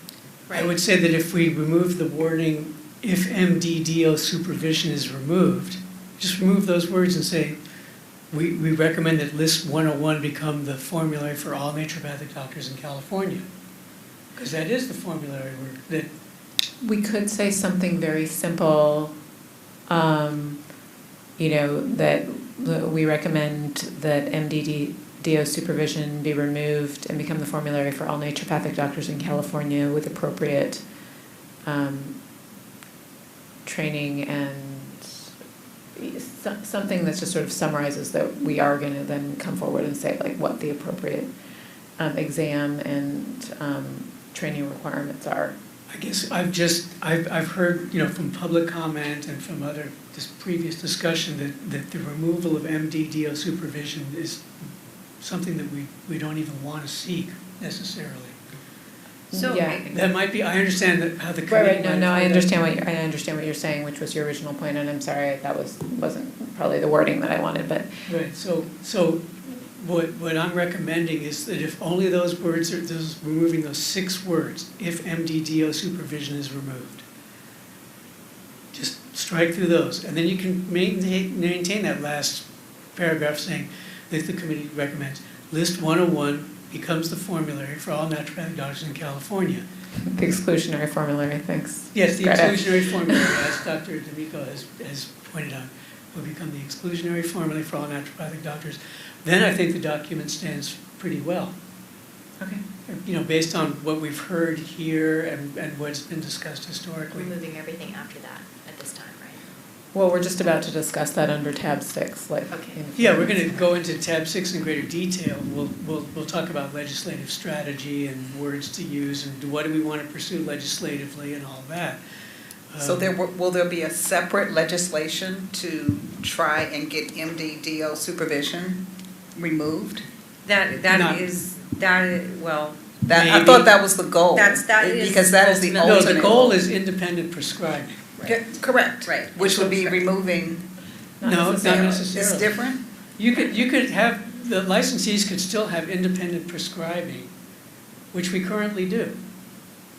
We have independent prescribing of, all these natural substances and natural and synthetic hormones and epinephrine for emergency use. So you have limited independent. We currently have limited independent prescribing. The legislature charged us 15 years ago with creating a report that would report on the prescribing rights of naturopathic doctors and what we should be able to prescribe. This was it might have been, that's what it was. So there have been several preparations of this subcommittee report, and Dr. Thompson has taken on the task of the latest iteration of this report. But we currently exist in a world of independent prescribing and supervisory prescribing, and what I'm suggesting that we do is just leave the supervisory prescribing there for those who have already established that as their practice, and, you know, based on public comment, that we don't want to disrupt current patient care. And then independent prescribing then would be expanded to include what the subcommittee has determined, you know, based on the input from a licensed pharmacist and a medical doctor and a naturopathic doctor. What would be the appropriate level of prescribing for independent prescribing for a naturopathic doctor? So I was understanding from all the comments that if it were to be removed and there was a formulary, then, or even if it stayed even, and you had the independent prescription, the independent prescribing, then you really don't need the MD OD. And I understand what you're saying, leaving it there. Right. What would be in the long run, that would be true. And Okay. eventually, maybe that article is removed, or it just falls off on its own. Or it just falls weight. off. So I thought that was the goal And to I- try and get to here. I think so, Theon, and that's what I think we ultimately were trying to do in the last meeting that we had too. So I think we can get into more of this, the weeds of this, in the other tab when we go under our legislative language. Yeah, but I think right now, what we're wanting to do is to determine whether this is the language that you guys want to move forward with, these two lists, the 101 exclusionary list, and then that has the MD, the current supervision, and then the 102, which is currently what the independent prescribing right is. So if we are good with this, what I've notated so far is that list 101, we're going to call that the exclusionary list, because that's what that is. We are going to take out oral chelation from note number 1 under the 101 list. We are going to add in list 102, which is the without current supervision. We are going to add to section A both natural and synthetic. Did you guys want to include in parentheses or a notate somewhere that includes all schedules? Because that is where the pharmacists are having the problem with it, is because if it's a DEA schedule, they're No, not. it just says natural and synthetic hormones. That's what the law says, and that's all we need to know. Well, That's all all the sched- pharmacists need to know. But there's no harm in putting all schedules on. Yeah, because that's the call that we get. That's the call that we get is, well, this is a testosterone and it's a scheduled drug and NDs aren't allowed to do this, and we have to say, actually, they are. Okay, yeah, you So- could, yeah, we did have I that just think it legal would opinion. cause that That's confusion, fine. yeah. I mean, we can definitely do that, although there is, note 2 does also cover that. Oh, you're right. So note number 2, actually, that's fine. We'll just go to note number 2. And those are the items that I have, and then we were going to remove the if MD-DO supervision is removed portion words from the bottom, So, and we were moving oxygen as well. and we're moving oxygen, correct? Yeah, separate tab, so it can be used in non-emergent situations. So are we getting rid of everything at the bottom of the page? We're getting rid of it for approval of these notes and pushing all of that information over to tab 6 where it's more appropriate discussion. Okay, so we would just put at the bottom, independent prescribing rights for naturopathic doctors would conform to list 101.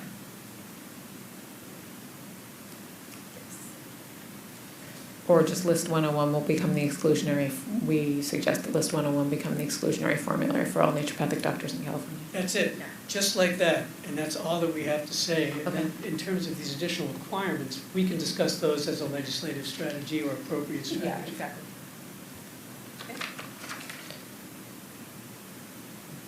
The chair will entertain a motion to accept or adopt the formulary subcommittee report as edited, as just reviewed by Rebecca Mitchell. I so move. Dr. D'Amico has so moved. Is there a second? Second. Thank you so much. Alex. Thank you, Alex.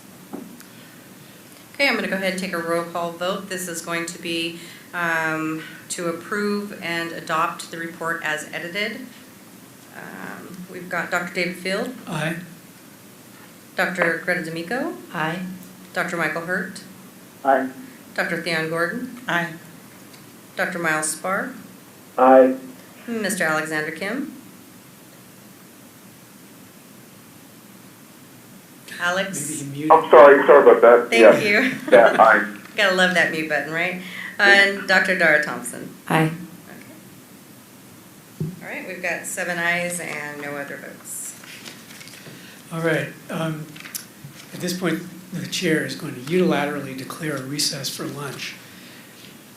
And the question is, how long do we need? Do people have their lunches? Do people need to go get something to eat? Have to go get something. 45 minutes? That sounds good. Okay, let's meet back. It's 1:02. Let's meet back at 1:47. 1:47. That's right. See? Hey, the 45 accountant minutes. is listening. He knows. 1:47, right? All right, we're adjourned. And we can hang up and call back in, right? Yes. Okay. Yeah, we'll have to reestablish all those lines of communication. Rebecca, is it okay for us to leave things in here? I'll be in here.